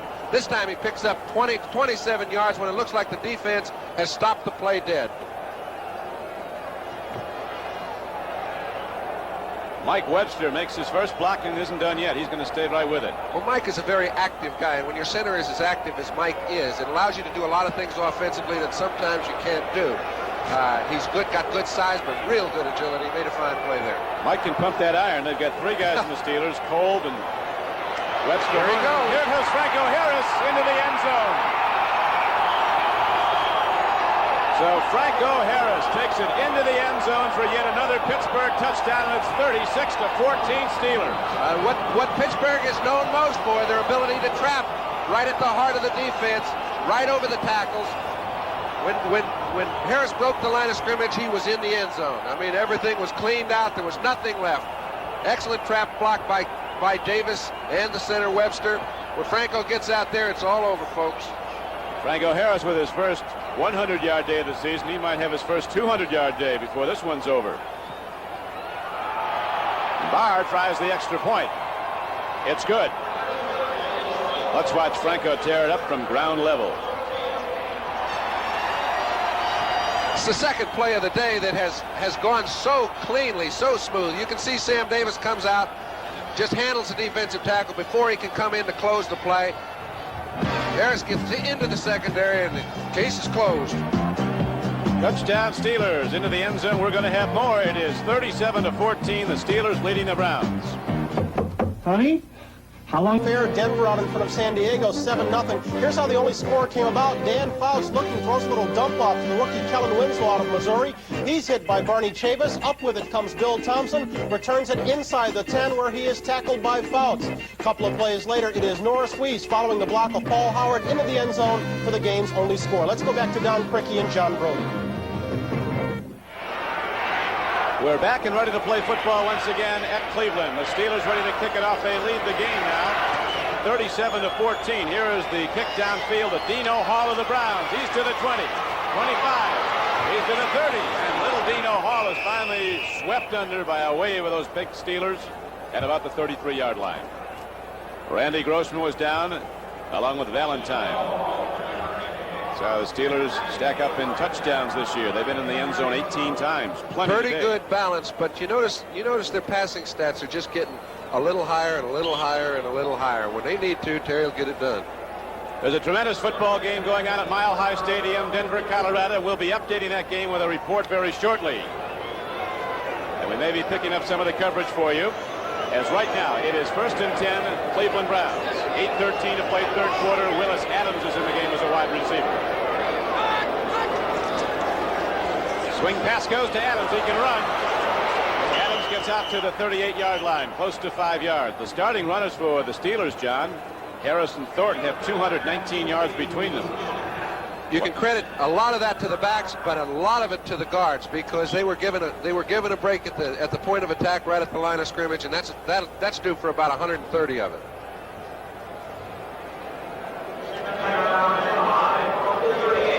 The Browns break the huddle. A 2nd down and 5 coming up now for Cleveland at the Browns' 38-yard line. Pruitt turns upfield. Mike Pruitt runs ahead for a 1st down and gets the ball to the 47-yard line. Lambert knocked him down. Jack Lambert, the middle linebacker. Mike Pruitt's getting a lot of work here today for the Cleveland Browns. And so is Dennis Winston. His counterpart for the Pittsburgh Steelers. Winston in the starting role today. Jack Ham backing the line on the left side. Winston's on the right side. Lambert, the all-pros, in the middle. Furness, Joe Green are the tackles. L.C. Greenwood, defensive end, along with Dwight White. Sipe swings it out. Here's Pruitt, 230 pounds. Boy, I tell you, some big people hitting head-on out there. Whew. Show cards in those deals. There's no way to go but headlong into each other. Now, those look like very simple patterns, but actually, Pruitt ran a very nice pattern. He stayed away, gave Sipe a good target to hit. Sipe looked down the field long enough so that he didn't tip off where he was coming with the ball. It made it a tough reaction for the linebackers to come back and make the play. Picked up 6, and boy, did they make the play. 2nd down and 2. Cleveland Browns on the Pittsburgh side of the field now. Sipe takes a drop. Wind is swirling. Brian Sipe lost it. A man is open. The ball is caught down to the 20-yard line. Reggie Rucker, who caught one earlier for a touchdown, brings the Browns all the way down to the 20-yard line of the Pittsburgh Steelers. That was an excellent throw and an excellent adjustment by Rucker. I mean, when he got by Thomas, he was looking for the ball right now. And it was a double coverage. They short and longed him, and he just beat the coverage. Brian threw it at the right time and put it in the right place. I'm not sure what short and long of him is, but it worked. Short and long of him means one goes up and gets him and the other stays back, fella. Except he couldn't get over there fast enough. He got shorted a little bit. It's now 1st down Browns as Sipe looks into the end zone. Here's a rush. He throws. He's got a man open. A diving catch, and they lose the ball. Ozzie Newsome had it and lost it when he hit the dirt. Boy, they have put a real responsibility, Don, on Donnie Shell all day long. He comes right up on that tight end. And he's taking him all over the field. And he figures, right. Hey, I better get him right now, get what I can, because a little later it's going to be tough. And he's been following him all over the football field very effectively. Once again, we look ground level as you see Newsome grab it. Now, this is an earlier one to Rucker. This one went for the 1st down at the 20. So now the ball is at the 20. It's going to be 2nd down. We pause briefly for station identification. This is the NBC television network. This is WIC-TV, your new spirit station in Pittsburgh. Sipe lofts it into the end zone. Rucker's going for it. Too much on the ball. It'll be 3rd down and 10 for Cleveland. You know what? The defense for Pittsburgh, those cornerbacks have been put in a bind. They've forced them to play man-to-man all over the field, trying to give their linebackers a little more help. And in doing so, it really puts a burden on both Blunt and Thomas. So far, they've been up to it. Yes, they have. They've played good football. At blitz comes, those corners are in single coverage. Well, not even the blitz so much, Don, as it is. They're trying to keep their safeties in to help their linebackers because they've been picking on the linebackers. Winston's playing a position he's not too familiar with. They're going to him when they can. And this is their way of handling it. As you see, it is 3rd down and 10 now for the Cleveland Browns. Sipe with a drop, 4-man rush from the Steelers. He swings, he hits Logan. And Dave Logan is down inside the 15. It'll be well short of a 1st down. And it'll bring up 4th down. Donnie Shell playing up tight. Watch him cover Newsome. Again, he's got a tough job to do. He makes a fine play on Newsome, pushes him to the outside, and then recovers to come up and make the tackle on Logan. Shell is one of those real finds. Free agent that makes all pro. That was Dave Logan's first catch of the day. 4th down and about 3. Almost 4 for the Cleveland Browns. They're inside the Pittsburgh 15-yard line. Sipe throws. He's got Calvin Hill open. He'll Sipe standing in against a big rush, and Calvin Hill was not picked up coming out of the backfield. Well, it was a blitz. Calvin Hill beat it. He got out. There was nobody on him. When he did so, Sipe just had to lay the ball over to him, as he did. I don't know if there was a man responsible for him, but my gut reaction is that they sent more men than they thought they could pick up at the quarterback. As a result, he's running all alone for 6. Here's Calvin Hill turning up the sideline, and into the end zone he goes. So now Don Cockcroft will try the point after. Sam Rutigliano now sees his team put up his 3rd touchdown of the game. Good hold by Dave Logan on a high snap. Cockcroft's kick is up and through, but there are 2 penalty markers down. The attendance, over 81,000 for this game. It's the biggest ball yard in the NFL, and they fill it a lot of weeks, always, when the Pittsburgh Steelers come to town. Point after touchdown was complete. 12 men on the defense will carry over to the goal, to the kickoff. 5 yards on the kickoff. Normally they refer to the 12th man as the sideline. This time the 12th man was on the field. So the Cleveland Browns get on the board again, and we'll have a break in the action with Pittsburgh in the lead, 37-21. The J.C. Penney battery presents 3 very powerful alternatives. The J.C. Penney 3, 4, and 5-year batteries. And right now, the 5-year battery with as much power as most top-of-the-line batteries is on sale. For a limited time, you can save $11 on our everyday price. That's right. Save $11 on the J.C. Penney 5-year battery. Just one of J.C. Penney's full line of maintenance-free batteries.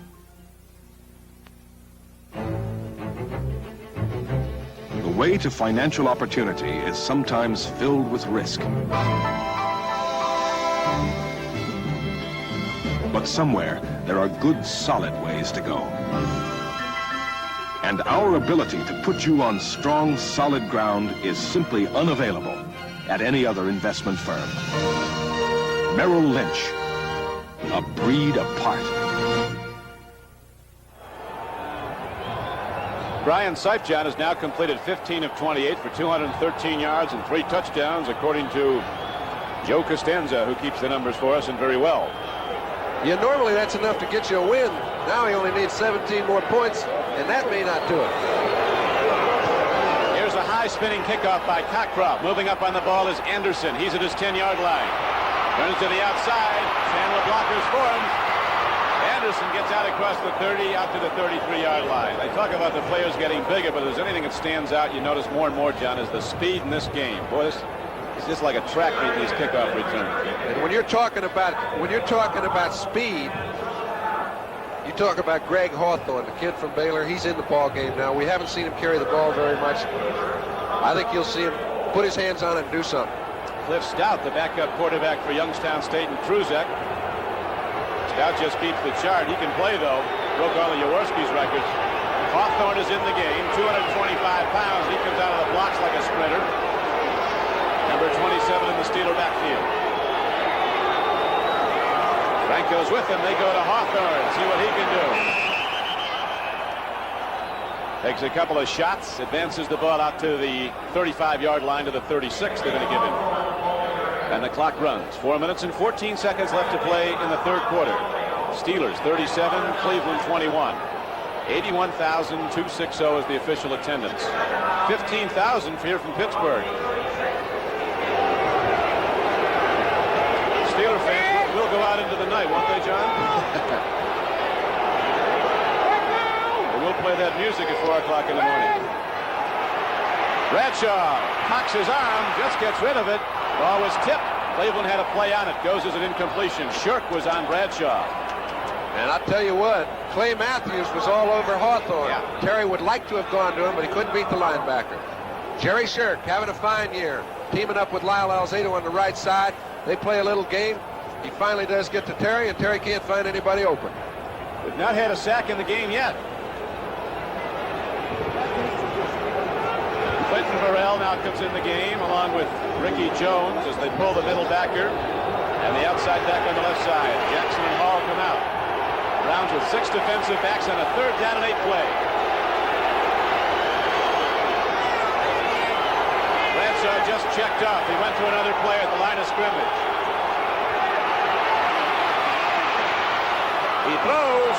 He bell dives. Did he get the ball? I think he got the ball, but he went out of bounds. So it's an incomplete pass. And the Steelers now will punt the ball as Newsom drops back for the Cleveland Browns with 3:39 left to play in the third quarter. Newsom standing back inside his 25-yard line. Colquitt will hit the ball somewhere around the 28. There's Ozzie Newsom awaiting the punt by number 5, Craig Colquitt. A knuckleball downfield and takes a hop back up towards the Steelers, and they down it at the 33, 32. So the Browns will go on offense there, 1st and 10, as Brian Sipe leads the offensive unit out. DeLeon at center, Beeler and Jackson the guards, Deacon and Shepard the tackles. The Crunch Bunch. NBC's Sports World. On Saturday, October 20th, the WBA World Heavyweight Championship fight between undefeated knockout specialists John Tate and Harry Coetzee, live from Pretoria, South Africa. And you'll also see the legends of bowling with top pros shooting for Sports World's Big Money Split. Live from South Africa, World Championship fight on October 20th on NBC Sports World. Brian Sipe drops, cocks his arm, lets her rip. Long Newsom is there. Ozzie Newsom has the football, and he's out to the 30-yard line. So the Browns start to mount another challenge, John. That's an unbelievable throw. I don't even think he should have thrown the ball because there were 4 people sitting in the area ready to break it up or intercept it. It was thrown so perfectly, it just kind of hit Newsom right on the dead run. Look at this. Lambert is back in a great drop. Donnie Shell comes over. Wagner comes over and almost picked it off. It's a big play. It's the kind of play Cleveland needs to get back in this ball game. So now the Browns fans have something more to cheer about. Their team down 37-21. 1st down and 10 Cleveland. 30-yard line of the Pittsburgh Steelers. And off to Pruitt. And hit from behind. Pruitt is inside the 25-yard line. John Banaszak hit him and drove him ahead a couple of yards. And here's another problem. Dennis Winston is going off the field, which necessitates a replacement in an area where they can least afford it.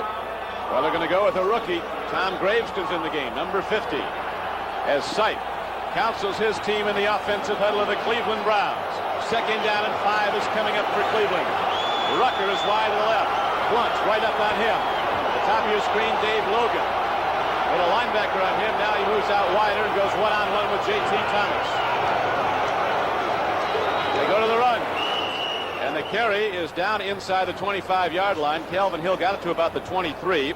Gary Dunn knocked him down. The 3rd down and about 2 yards to go for the 1st down, John. Very big drive. They now have enough time to where they can run it or throw it. They've put themselves in a position where they have to get it in on this drive. Even 3 points puts them within 2 touchdowns. And they've got more than a quarter to go. And the way touchdowns have gone up on the board in this game, there could be a lot more. It's 1:25 left to play in the third quarter. 3rd down and 3 for Cleveland. Big play inside the Steeler 25. Calvin Hill did not get there, and so the Browns have to go to the 4th down play. They will go from scrimmage on 4th down. There was actually a little loss on the play. Ball will be spotted about the 23. It's going to be 4th and 3. You notice Jack Ham was in on the tackle. Yes. I was a little surprised that they ran twice to the right when they did take Dennis Winston out and never did try Tom Graves. It sounds like second guessing, but it's a very natural thing to think about. Ricky Feature comes in the game. He's wide to the right. Logan is wide to the left. Setbacks are Pruitt and Hill. 4th down and 3 for Cleveland. Big play for the Browns. Sipe rolls out. He runs. Oh, he takes a hard shot. He got down to where he had to go, the 20. Now the deal where they spot the ball. I think well, it's really close. Steelers think they stopped him, but we don't know till we see the chains come out and the measurement made. He really was stood up hard on a driving tackle. Wagner hit him, and Graves, number 50, also got him. He slipped just a little bit coming out. He tried to make a move up a little quicker, and it just cost him the 6 inches he was short. So the Steelers, fists raised in the air, go off the field. The defense holding on 4th down, and Pittsburgh takes over the ball. 32 seconds left to play now in the 3rd quarter. Take another look at it. You see, he just kind of slipped when he tried to cut upfield.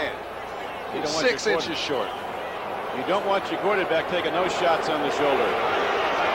Something's got to give. It's usually the quarterback. 1st and 10, Pittsburgh. Bradshaw takes a look and goes to Franco Harris. He's tearing it up today. And Harris runs the ball out across the 25-yard line before Mickey Sims knocks him down. Next Sunday, there's an outstanding lineup of exciting NFL action on NBC. First at 12:30 Eastern Time, NFL 79, with Bryant Gumbel and Mike Adamle, and a look at Wild West football, Canadian style. Then most of the country will see the big interconference matchup between the Patriots and the Bears. Other key games include Buffalo at Miami, the Seahawks and the explosive San Diego Chargers, Denver versus Kansas City, a team that's now 4-2 after a win today. Check your local listings for the game and time in your area. And now the 3rd quarter comes to an end here at Cleveland, with the Steelers in possession of the ball and a 37-21 lead. We'll be back in a moment. From the people who brought you the workmate comes the incredible bench top. You can put it on a table or clamp it to a chair or use it on the roof or almost anywhere. It goes up in the attic or the basement down below. There's almost no place the bench top won't go. Black & Decker's Benchtop Workmate Portable Work Center invites. It turns the whole world into a workshop. I think a lot of people don't realize just how much room and space there is inside one of those cars. If you go out and buy a Cutlass without looking at a LeBaron, you're making a mistake. Those guys are Chrysler engineers.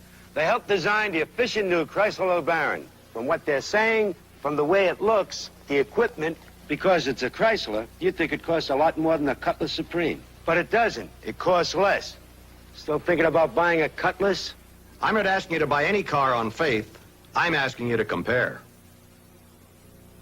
You've come to fly before the wind, harnessed to a wildcat, leaving the rest of the world behind. So you go for it, making the most of now, from the life you live to the beer you drink. And since 1849, the beer that makes the most out of life is Schlitz. When you're making it beer, make it this one here. Schlitz makes it great. Go for it. The race for the 1980 Olympics has already begun. The games in Moscow are just the last lap of a long, grueling race that's going on right now. We've got the talent, but we need your support. Because America doesn't send athletes to the Olympics, Americans do. Don't let our team get caught short. Send a contribution to U.S. Olympic Committee, Box 1980P, Cathedral Station, Boston. For $10 or more, you'll receive this Olympic stick pin.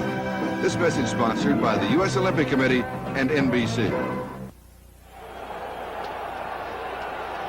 Franco Harris having a big day, and the U.S. Olympians getting set for a big summer. 1980 Moscow. We're going to give you that Olympic address again. We'll give you a chance to write it down. Here is Bradshaw. Quick screen on the flat goes to Jim Smith. Wide receiver screen. He gets ahead to about the 29-yard line. He'll be short of a 1st down on a 2nd and 4 play. Here's that address again. You can send your tax-deductible contribution to help our American Olympic athletes to U.S. Olympics, Post Office Box 1980T, Cathedral Station, Boston, Massachusetts, 02118. Franco Harris, as we mentioned, has his 31st 100-yard game. O.J. Simpson, in his career, had 42 so far. Jim Brown's the all-time leader. Played 9 years and had 58. 3rd and 1. Up the middle, and again, they break it open. It's Rocky Bleier, the former Notre Dame captain. He's not supposed to be fast, but he just laid the Cleveland Browns behind him. That was like a dog chasing a car. That's about as much chance they had of catching Rocky. Well, once he got by, you see a short yardage situation, you've got everybody committed to filling a hole. They put a break for the 3rd time today right in the middle of the defense. Once you do that, the back is long gone. Grossman coming over, there's nobody in pursuit. Once you break the line of scrimmage, you've gone. Couldn't come at a better time for Rocky. He's having a little trouble getting back in the lineup because Sidney Thornton is playing so well. Got a pretty good rushing average today, doesn't he? He's got a pretty good rushing average every day. Rocky Bleier, the longest run from scrimmage in his pro career. And the Steelers have yet another touchdown. With 14:05 to play, they lead 43-21. Extra point is up and good by Matt Barr. So the Rock busted one loose for the Pittsburgh Steelers. There's a more popular guy on the team. And Rocky says, hey, how about all that? Longest rush of his career, and Rocky Bleier takes it into the end zone, and we'll be back at Cleveland Stadium with more of this Pittsburgh 44-21 lead at the moment. The AC Spark Plug, buy 7, get 1 free sales on right now. Participating outlets where you see this poster. Thanks, AC. Americans are learning that if their car's plugs are misfiring, a tune-up with new AC Spark Plugs can help improve gas mileage. Thanks, AC. Now's the time to tune up because AC Delco is making it possible for you to get 8 AC Spark Plugs for the price of 7. Thanks, AC. Tune up with AC. Buy 7, get 1 free. Thanks, AC. For those parents who realize that $500 isn't too much to spend to expand their child's world, Radio Shack has the perfect gift. The TRS-80 computer, the most significant investment a parent can make. Programs for your child's education or your business, finance, and home use. Let your children discover tomorrow's technology today. The TRS-80, the biggest name in little computers. Only at Radio Shack, a Tandy company. Hello again, everyone. Brian Gumble in New York reporting to you that in Denver, the Broncos are still holding off a fine San Diego offense. Had been averaging 28 points a game, scoreless today. Danny Fouts got him in scoring position with this bomb to Charlie Joyner. Foley with the tackle. The drive stalled, and Roy Girella missed right, his third miss of the day. This one from 34 yards out. It remains Denver 7, San Diego nothing. Let's go back to Cleveland. Don Criqui and John Brody. This is Don Criqui with John Brody. And the kickoff is returned by Dino Hall. Now for a report in that exciting game in Denver between the Chargers and the Broncos, here's Sam Nover.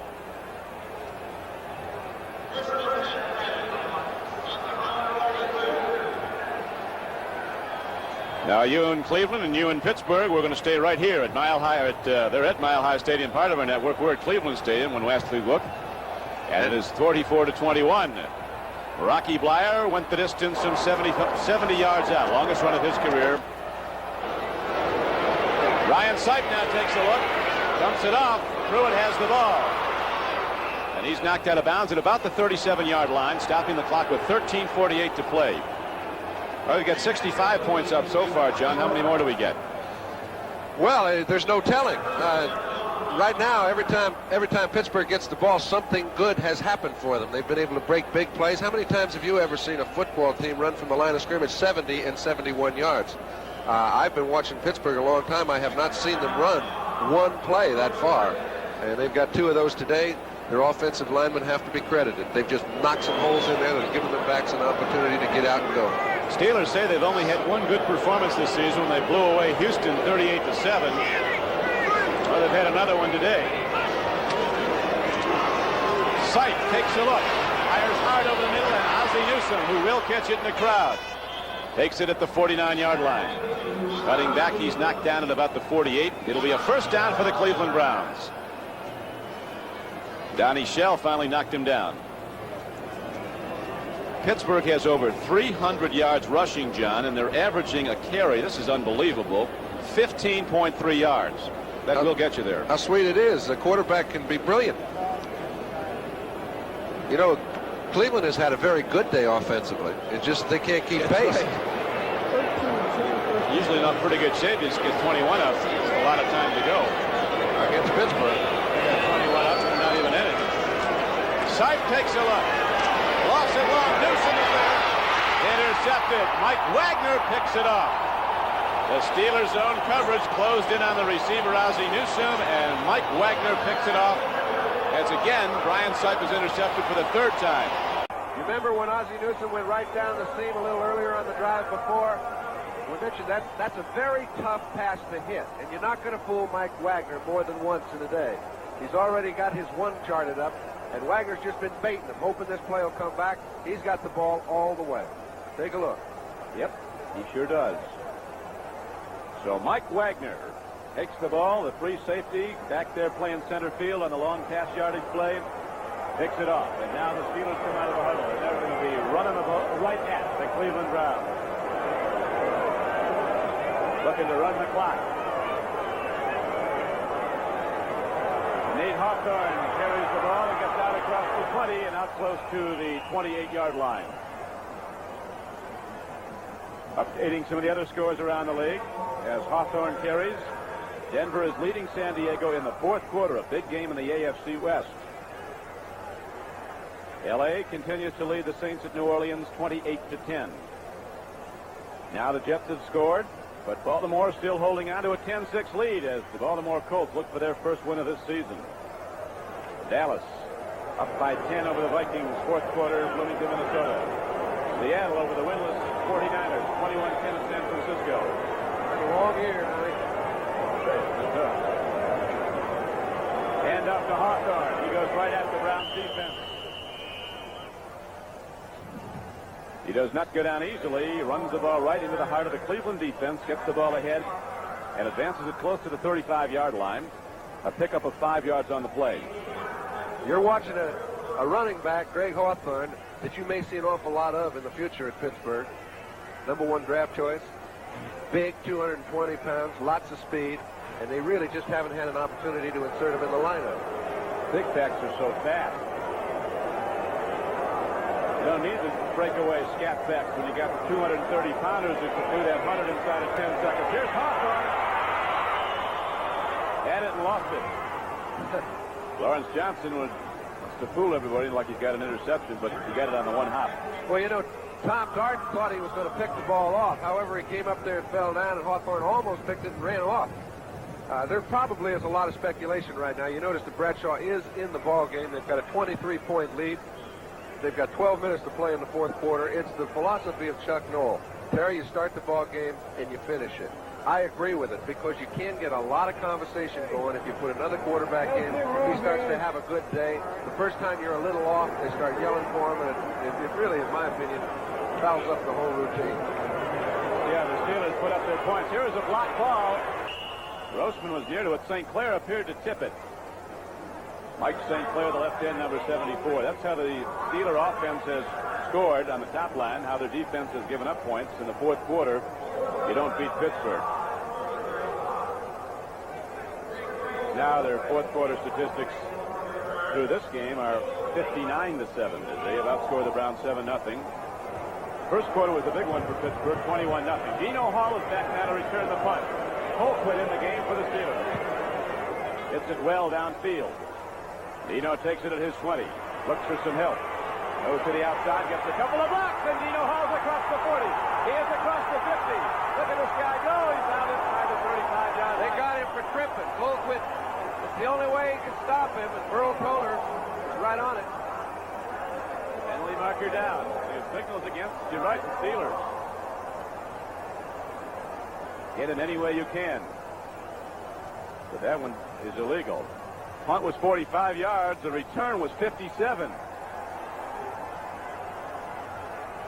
So Dino Hall, who's replacing a great injured kick returner, Keith Wright, has a big job, and here's some more penalty yardage tacked on. He's almost broken 3 or 4 today, and he's had an awful lot of action. Tripping the runner. 10 yards, tack on, first down. Let's watch Dino on the ISO. Okay, we mentioned several times he's come close to breaking them, and when a team's scoring 44 points, you're going to get a lot of special teamwork. Here he gets out around the wedge. It formed for him. You see, he tries to cut to the inside of Colquitt. When he did, he got tripped. Dino Hall does a good job. Price throws to the end zone. We almost had a reception, then we almost had an interception. We had a loud out, incomplete, as he went to go to Calvin Hill again. We'll watch the trip again. You'll see Colquitt, the punter, come in and get him with a leg. All right, we mentioned the wedge. It just set up perfectly. You see all those fellows over there didn't even have anybody to block by the time he got around it. As he goes down the lane, Colquitt's in a good position, playing him all the way. As he cuts inside, he just sticks his leg out. It's about the only play he had. He'll take the 10. You can wrap him as best you can anyway, but you can't trip him. Anderson a little shaken up on the play for the Steelers. Now the Browns are down close, second down and 10. Sight takes a look. He lost it in, and down it's incomplete. Swinging out and downfield was Reggie Rucker with 11:35 left to play in the game. So right now, it will be 3rd down and 10 coming up for Cleveland. Forced to pass because of the disparity in the score. The Browns have come up with a lot of 3rd and long yardage plays.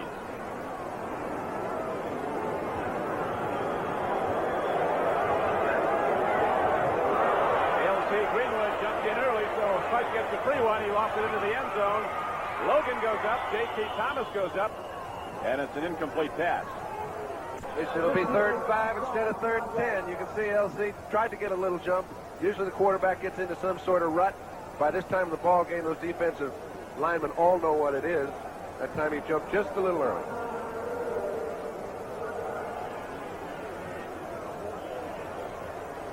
Since the Steelers got cooking in 1972, there is Matt Barr. Doesn't have much age on him yet, does he?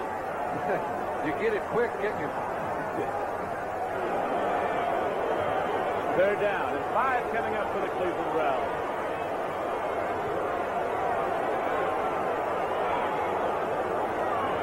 Sight stands in, lifts it up in the air. Incomplete. Dennis Winston was covering Calvin Hill on the play.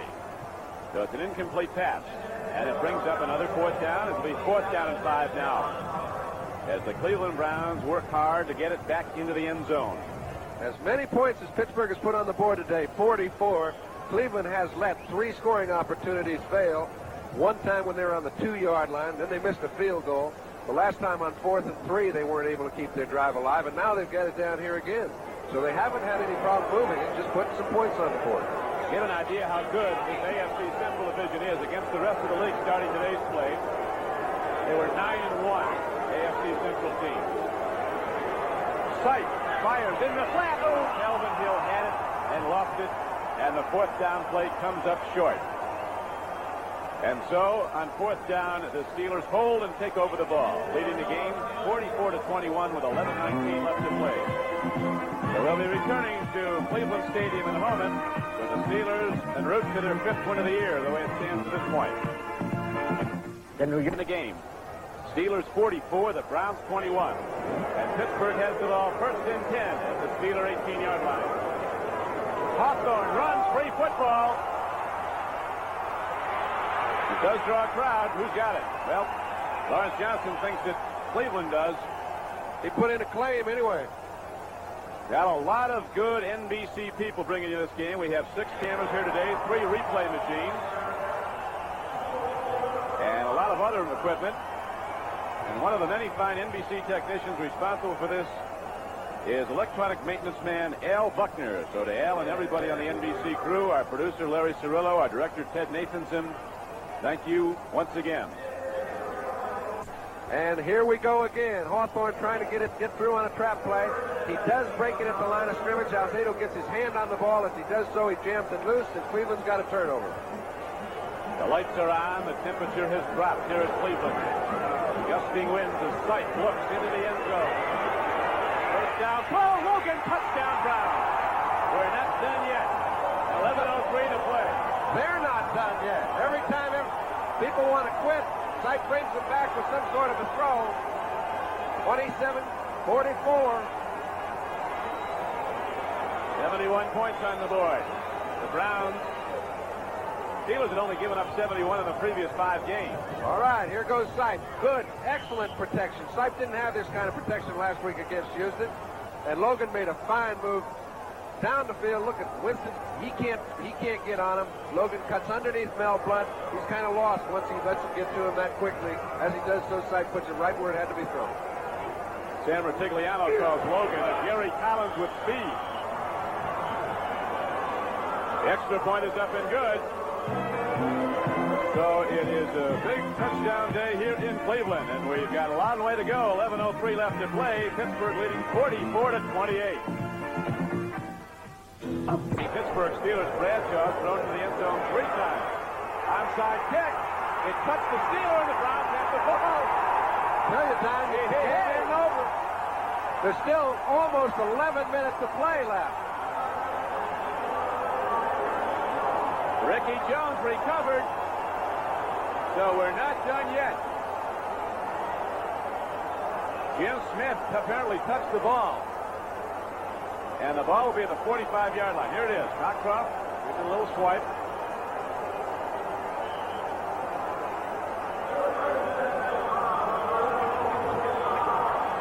And coming up with a football for the Cleveland Browns. Ricky Jones. That's actually Ricky Jones, who grabbed it on the run on the one hop. It hit a Cleveland up back. And there was a free ball there.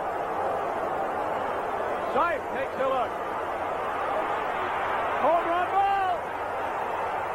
Rucker's out there, and he is incomplete at the 5-yard line. Woo!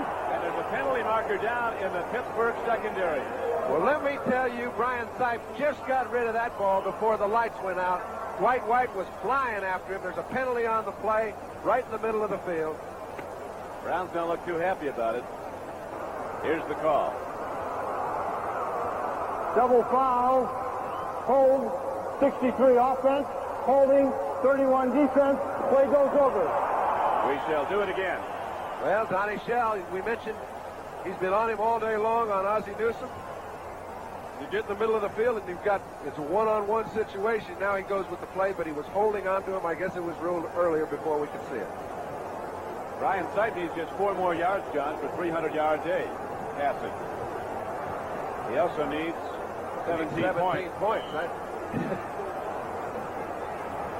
So it'll be first down and 10 now for the Cleveland Browns. The ball at their 45-yard line. Rucker comes wide to the right. Logan's on the left flank. You see the lights on at Cleveland Stadium with over 81,000 attendance for one of the most celebrated rivalries in the NFL, the town. Brian Sipe took the hard hit from Dwight White. Ozzie Newsome, the antenna receiver. This wind has blown a lot of things on the field. It's amazing how well they've thrown in the gusty wind. You can just see Sipe is rather disappointed because that screen was pretty well set up. It's a timing situation with the tackle. You have to get a little bit more of the defensive end than Deacon got that time. And still a lot of time left with a 44-28 score on the board. Steelers in the lead. 10:44 to play. Sipe takes the drop, takes a look, lets her go. Logan hits the football. First down, Browns at the 31-yard line. This thing is something else. Cleveland forgot to quit. How many times did they come back at home? In the last 10 games, it must have been 3 or 4. Now, if they come back today, it's a miracle, and they're playing the best defense in the National Football League. But they are moving the ball on it. Okay, Dave Logan, we saw him just a little bit earlier, catch a touchdown pass, get him within 16 points. Runs the same pattern, only pulls it up in there, well thrown, right at the spot of the move. Picks up a first. Logan would be your basic athlete, drafted by the NBA, by the Major League Baseball, as well as by the Browns. Here's a throw, Logan! What a catch! Down to the 13-yard line. And we've still got a lot of time left. 9:50 to play. All right, let me tell you something, Don. These balls are pretty easy to complete. You can see the lanes the Sipe has to throw in. It's because Lauren Payne, Robin Cole, the linebackers are hurting. It causes rookies to play linebacker. Tom Graves may be an outstanding football player later in his career, but he's still young. It's very difficult for him to start cutting off patterns. So Logan has been the guy down the stretch, and Sipe has been there to him. So it is first and 10, Cleveland Browns, 13-yard line of the Pittsburgh Steelers.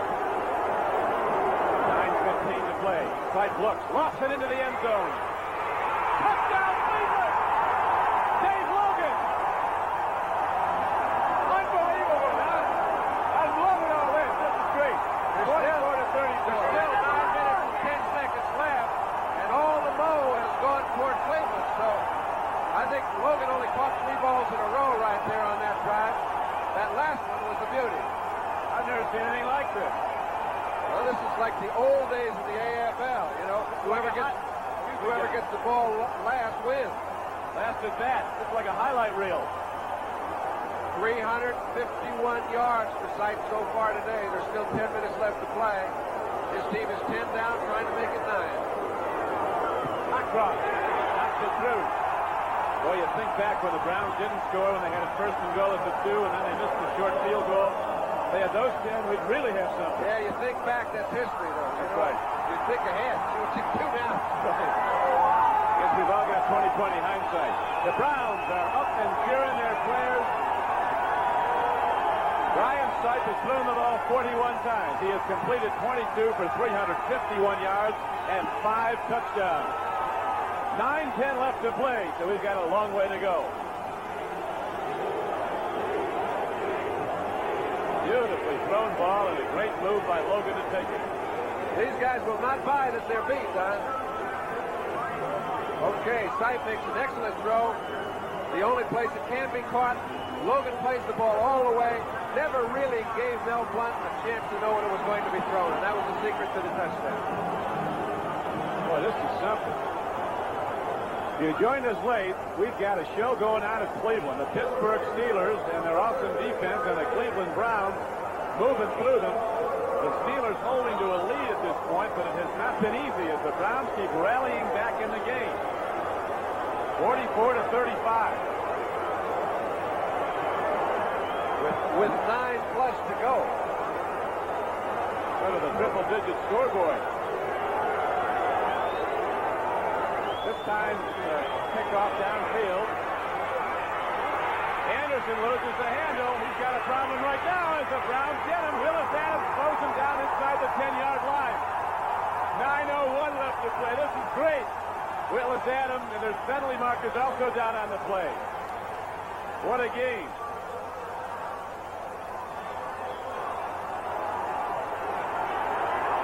Against the Steelers, the play goes.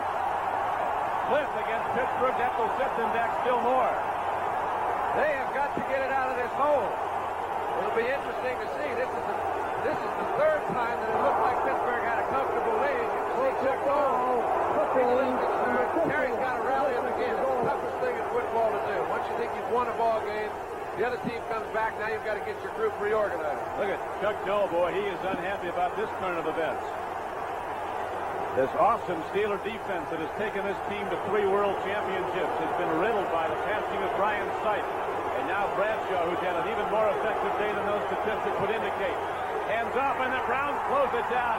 I tell you, Cleveland is playing football right now.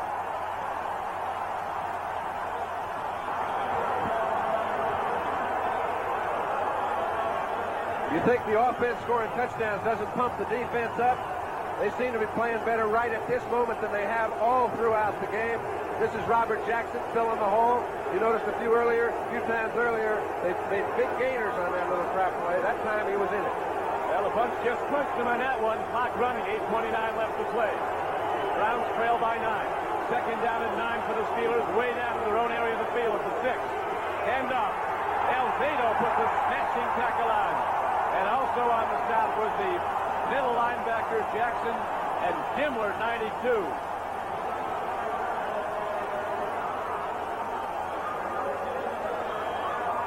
That's how Cleveland breaks down offensively and defensively, scoring and turning points throughout the 4 quarters of play coming into this game.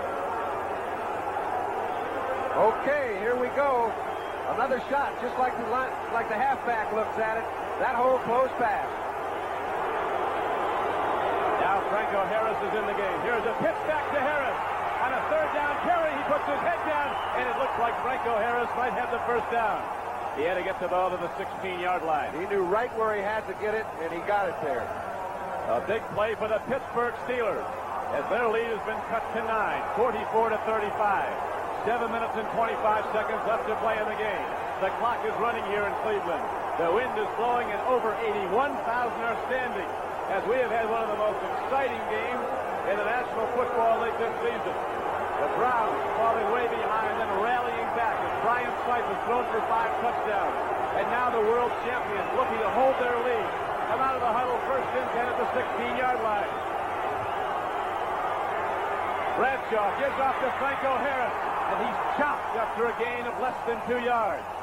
And the clock runs. 6 minutes and 50 seconds to go. John Brody. That was a big 7-yard gain that Harris picked up. He's run one for 71 today, but that 7 yards was more meaningful. He's quieted this crowd down. He's given his team a little room to operate with. They want to control the clock. The only way they can do it is pick up a 1st down.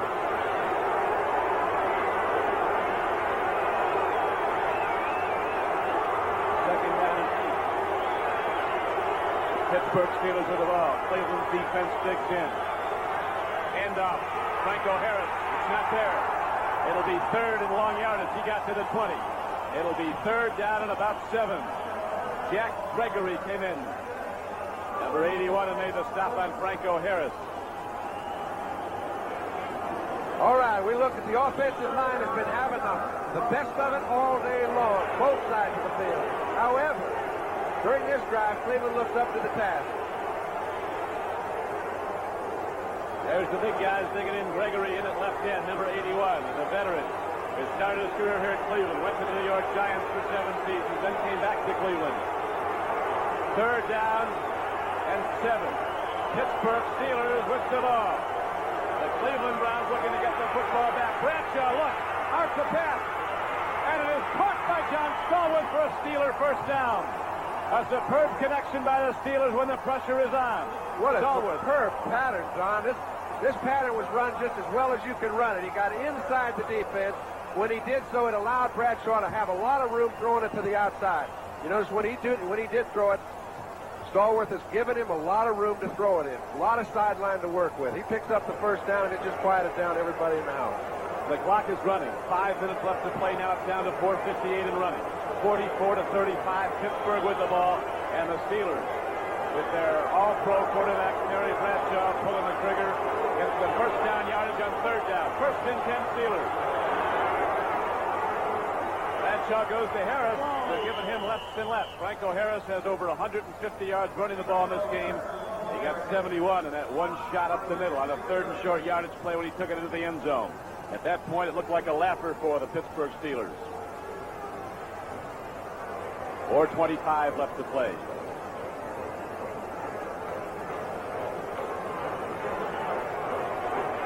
At Municipal Stadium, Cleveland, Ohio. This is Don Criqui with John Brody. We have 4:14 left to play in the game. It has been a most remarkable football game as the Steelers are holding to a 44-35 lead. The Browns, falling way behind, keep rallying back. And now they're trying to get the football back from the world champions. Brian Sykes, the Cleveland quarterback, has thrown for 5 touchdowns in this game. Best day of his career. And Pittsburgh has been up to the task because it's a 9-point lead and there was 9 minutes to go in the ball game. They've just run off about 5 plus of those. Bradshaw has run his team from his own 6-yard line out to the 42-yard line. One fine throw, an excellent run by Franco Harris. This is a big drive. Pittsburgh keeps coming up with it. The champions come out of the huddle. Third down and 6 at the 41-yard line of Pittsburgh. Steelers with the ball. 3:25 left to play. The clock is running. Bradshaw takes the drop. He takes a look. Gets it away. It's complete to Bennie Cunningham, one of his tight ends. And he's down to the 45-yard line of Cleveland. It's a first down Steelers. He just hangs in there and fires it where he has to. It is a very difficult thing. Once a team thinks that they have won a football game, for a quarterback, the whole team is kind of let down all of a sudden, like Franco Harris had even come out of the ball game, okay? And it looked like everything was well in control. All of a sudden, they've got to regroup. Bradshaw did it easily.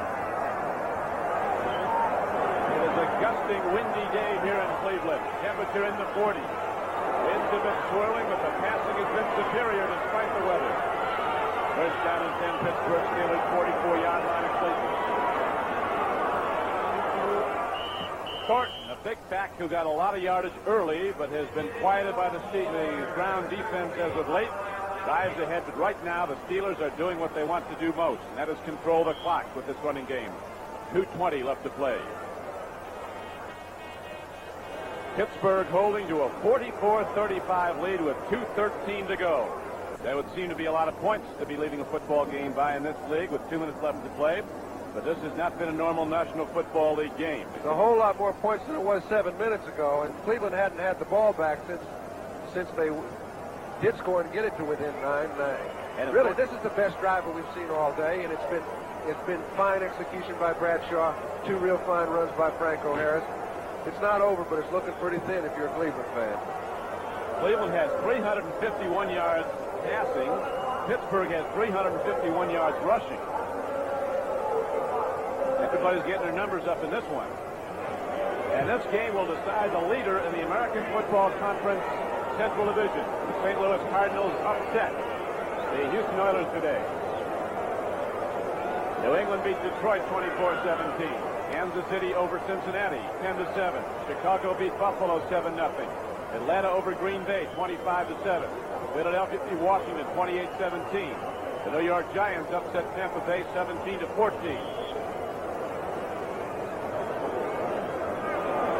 The Steelers break the huddle. Second down and 8 coming up, 43-yard line of the Cleveland Browns.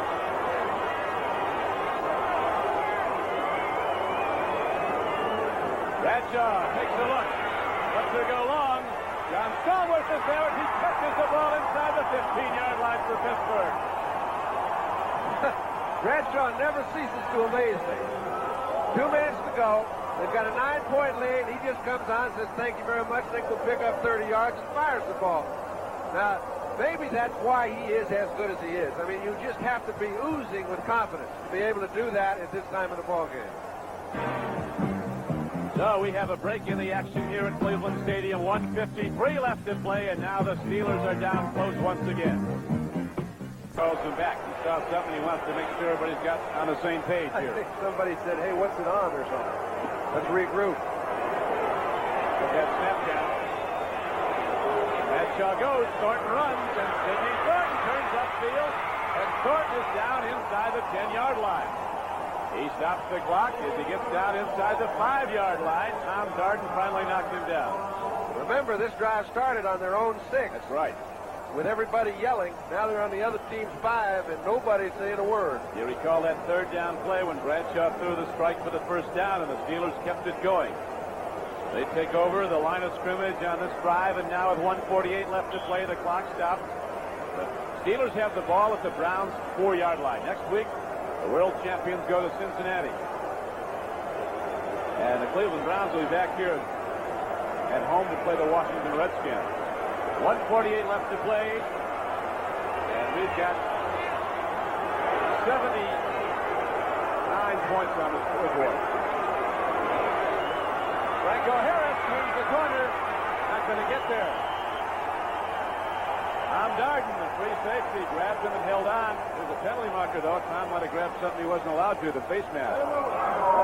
Personal foul, face mask on against defense. When you're trying to handle Franco Harris, you grab anything you can get. This time Franco thinks maybe he can get around the corner. He got him by the head. Pretty clearly. I don't think there was much Pretty question. clearly illegal. So the penalty stops the clock with 1:42 left to play. Steelers will have the ball inside the 5-yard line at about the 3. The players cloaked on the sidelines in jackets, capes, as the wind swirls. It has been all game long, but now the temperature's down lower here at Cleveland. Lights have been on since the very beginning.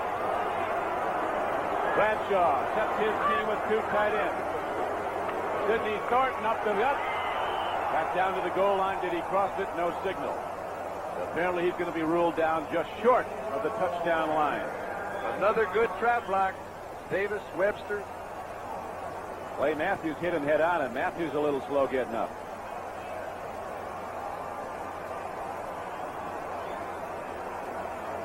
We've seen him break 3 of these at the line of scrimmage. Matthews fills the hole very well that time, but Thornton just does a great job of running and picks up 3.5. Clock is running now. It's down to 1:08 left to go and running. For those of you who have just joined us, due to the length of today's game, we will join Disney's Wonderful World Part 2 of the $1 Million Duck right after this game. Steelers break the huddle at their leisure. Here we go again. We see the trap block. Davis pulling. Webster doing a fine job at the point of attack. They've got the ball on the 1-yard line. Bradshaw using all his 30 seconds that's allotted between plays. Handoff. Thornton, touchdown, Pittsburgh. That'll do it. Same play. Nobody was there to handle it. 50 points on the board for Pittsburgh.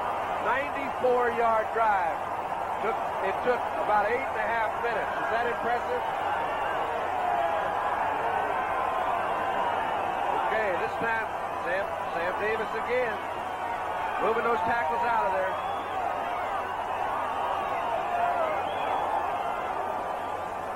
Let's take another look. Webster seals off. Davis comes in. That's a big hole. So there's a break in the action as the Cleveland Browns lead this game 51-35. We're not over yet. 36 seconds to go. If you know... Again, everyone, Brian Gumbel reporting from NFL 79 in New York, and reporting to you the Colts have managed the victory. What you're seeing here is Bucky Dilts. No, he is not lacking in courage. He is taking a safety intentionally to preserve a Colt lead. That made it 10-8. They punted the ball to the Jets, but they ran out the clock. Ted Marchibroda's troops, for the first time in 6 tries this week, get themselves a victory. Let's go back to Cleveland. Join Don Criqui and John Brody. Back at Cleveland, Dino Hall has just run back the Pittsburgh kickoff across the 25-yard line and out to the 30. Dwayne Woodruff, a rookie, made the hit. Although this is a very short yardage situation, we've seen Pittsburgh break it at the point of attack several times during the day, and it's the same exact play. You see Sam Davis pull out.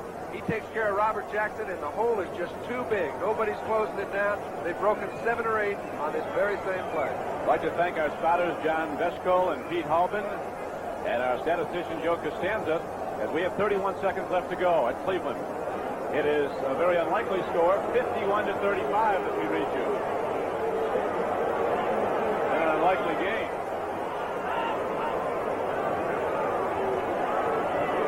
Up the middle, the Browns go to the run. Mike Pruitt carries, gets it across the 35-yard line, and apparently that will be the final play of the game as Cleveland lets the clock run down. 17 seconds left to go. They've not stopped it yet. And apparently they're not going to trailing 51-35. So you see the final seconds tick away in a game that was really like a highlight reel. More spectacular plays you'll see in half a season. And that is the ball game. The Pittsburgh Steelers extend their record to 5-1, and they take over sole possession of first place in the AFC Central Division as today the Houston Oilers were upset by the St. Louis Cardinals. The final score 51-35 here at Cleveland. Promotional fee has been paid to NBC by United Airlines. United's building the largest airline in the world around you. Fly the friendly skies. For John Brody, this is Don Criqui as Sam Ratigliano offers congratulations for another job well done to Terry Bradshaw. And we'll be joining now on NBC, The Wonderful World.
You think I'm having a good time, America? You bet I am.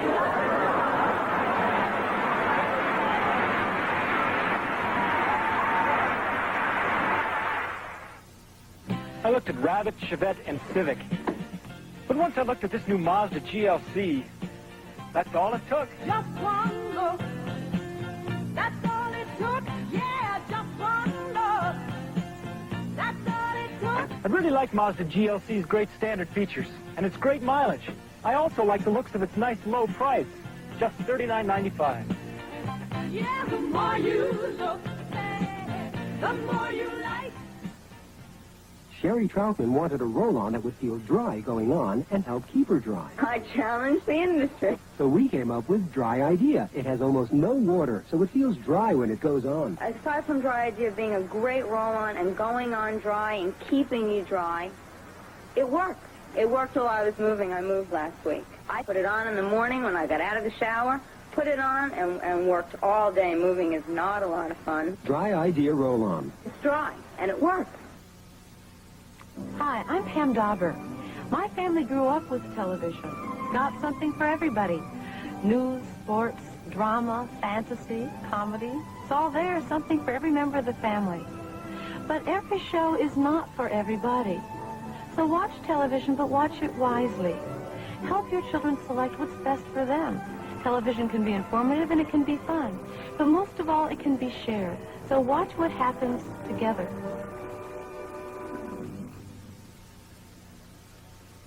Okay, girls, let's go to the dressing room. It's time to get ready. Come on.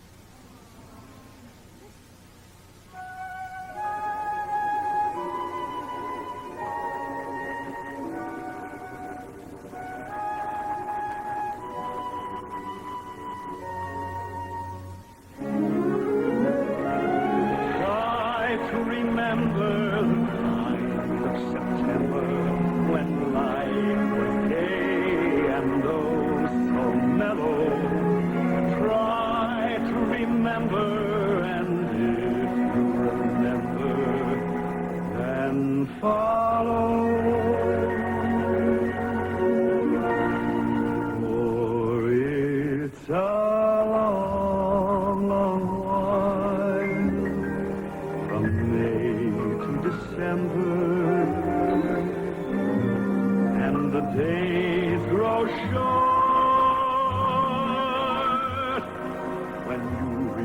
November, and the autumn weather turns the leaves to flame, and one hasn't got time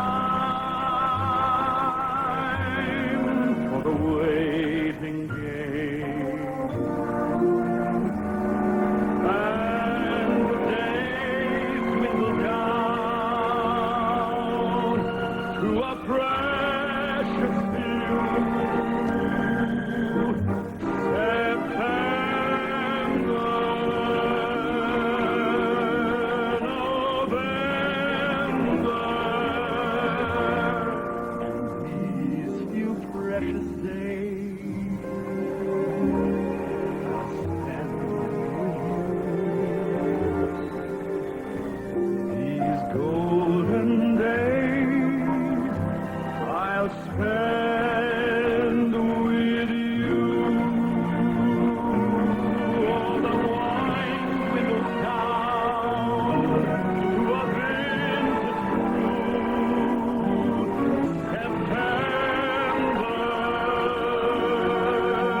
This is it, girls.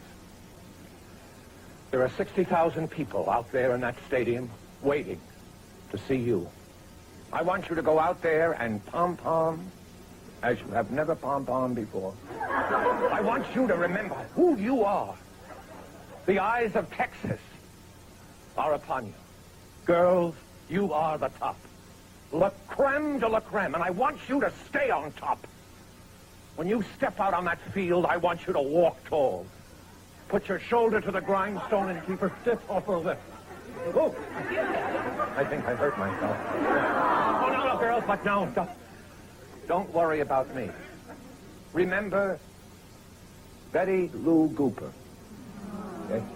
Yes, she would have been with you tonight, but she broke her leg in the middle of the 40-yard line. And now she is in traction in a hospital. But she will be watching us tonight, girls. So I want you to go out there and do it for the Gooper. If you're watching Pat O'Brien, I apologize profusely. All right, girls. Make your coach proud. Huddle up.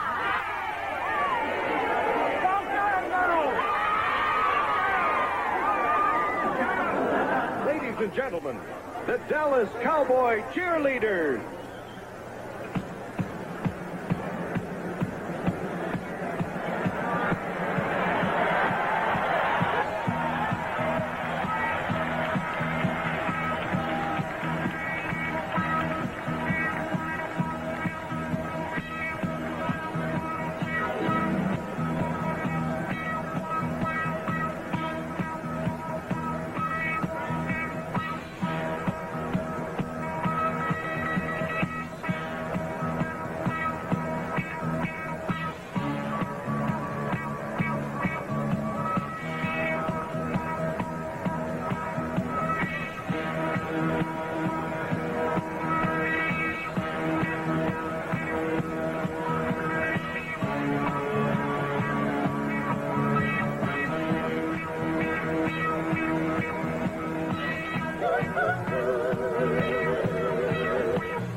Different people, different pain. Some only need regular strength tablets. Some may need added strength. But some may need maximum strength. Introducing new Maximum Strength Anacin.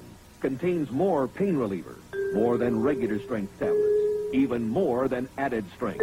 Maximum Strength. 2 tablets a full 1,000 milligrams. Next time, get Maximum Strength Anacin for you who need maximum strength. Billy, like to stay and have dinner with us? What are you having? Chicken. Just chicken? Chicken with potatoes or stovetop stuffing. Stuffing? Oh, I'm staying. Stovetop stuffing and chicken. It's one meal really worth staying for, because stovetop stuffing instead of potatoes tastes terrific. You know, I'm free for dinner tomorrow night, too, Mrs. Freely. You don't say. Stovetop stuffing instead of potatoes. Ask your family. Our show tonight was dedicated to the start of what promises to be another exciting football season. And listen, next time you go to a stadium to see a football game, take a look at the staff around you. Chances are they'll be nothing like the ones you met tonight. Good night. Down in Dallas, they should have a palace for 36 beautiful girls. Throughout the season, they're Bert and Cleveland. Thursday, slavery is discovered in the 12th precinct, and Barney Miller may have to play Abe Lincoln. Then Bert and the alien Bert finally come face-to-face on Soap. Both Thursdays starting at 9, 8 Central in Mountain. Now stay tuned as the Miami Dolphins take on the Oakland Raiders on NFL Monday Night Football. Next on ABC.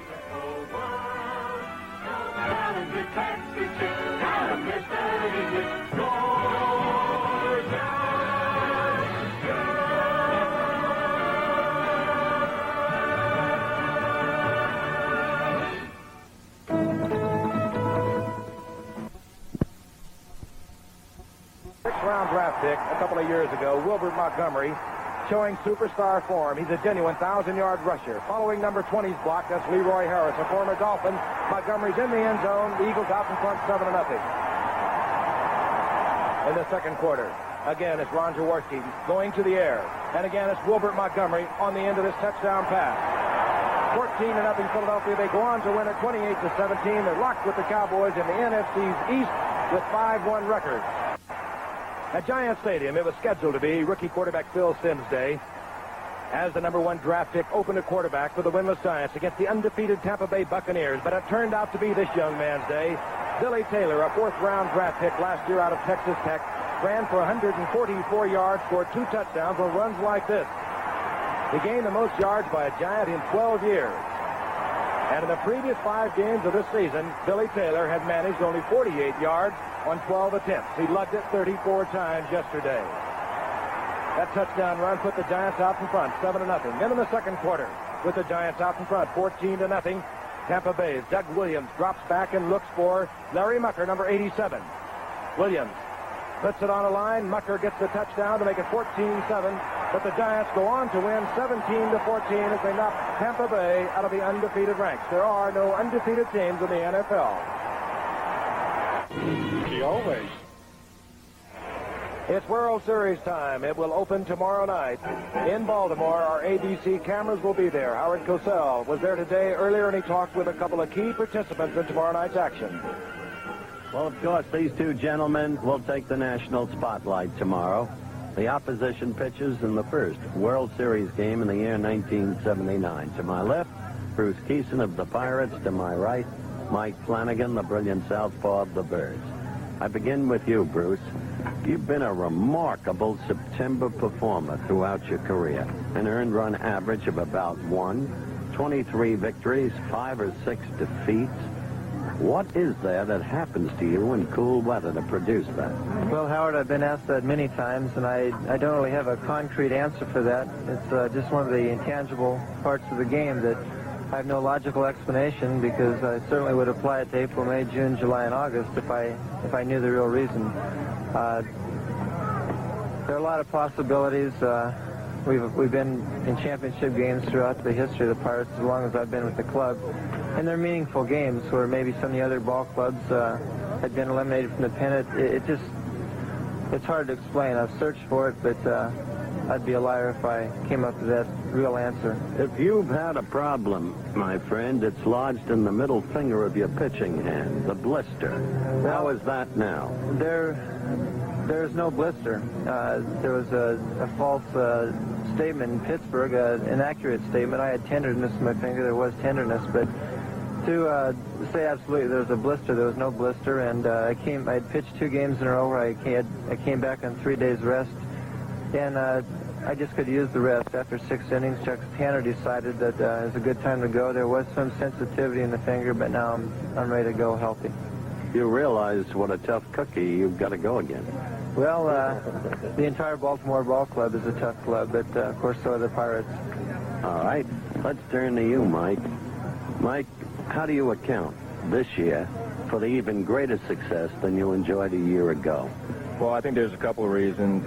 One, another year's experience, and I think another is picking up Scotty McGregor's changeup. It just seemed to set up my other pitches. I think basically I was a 2-pitch pitcher until July of this year, and then all of a sudden I came up with 4, and it just made me get through the games where I had to struggle a little easier. You won't have the benefit of the designated hitter.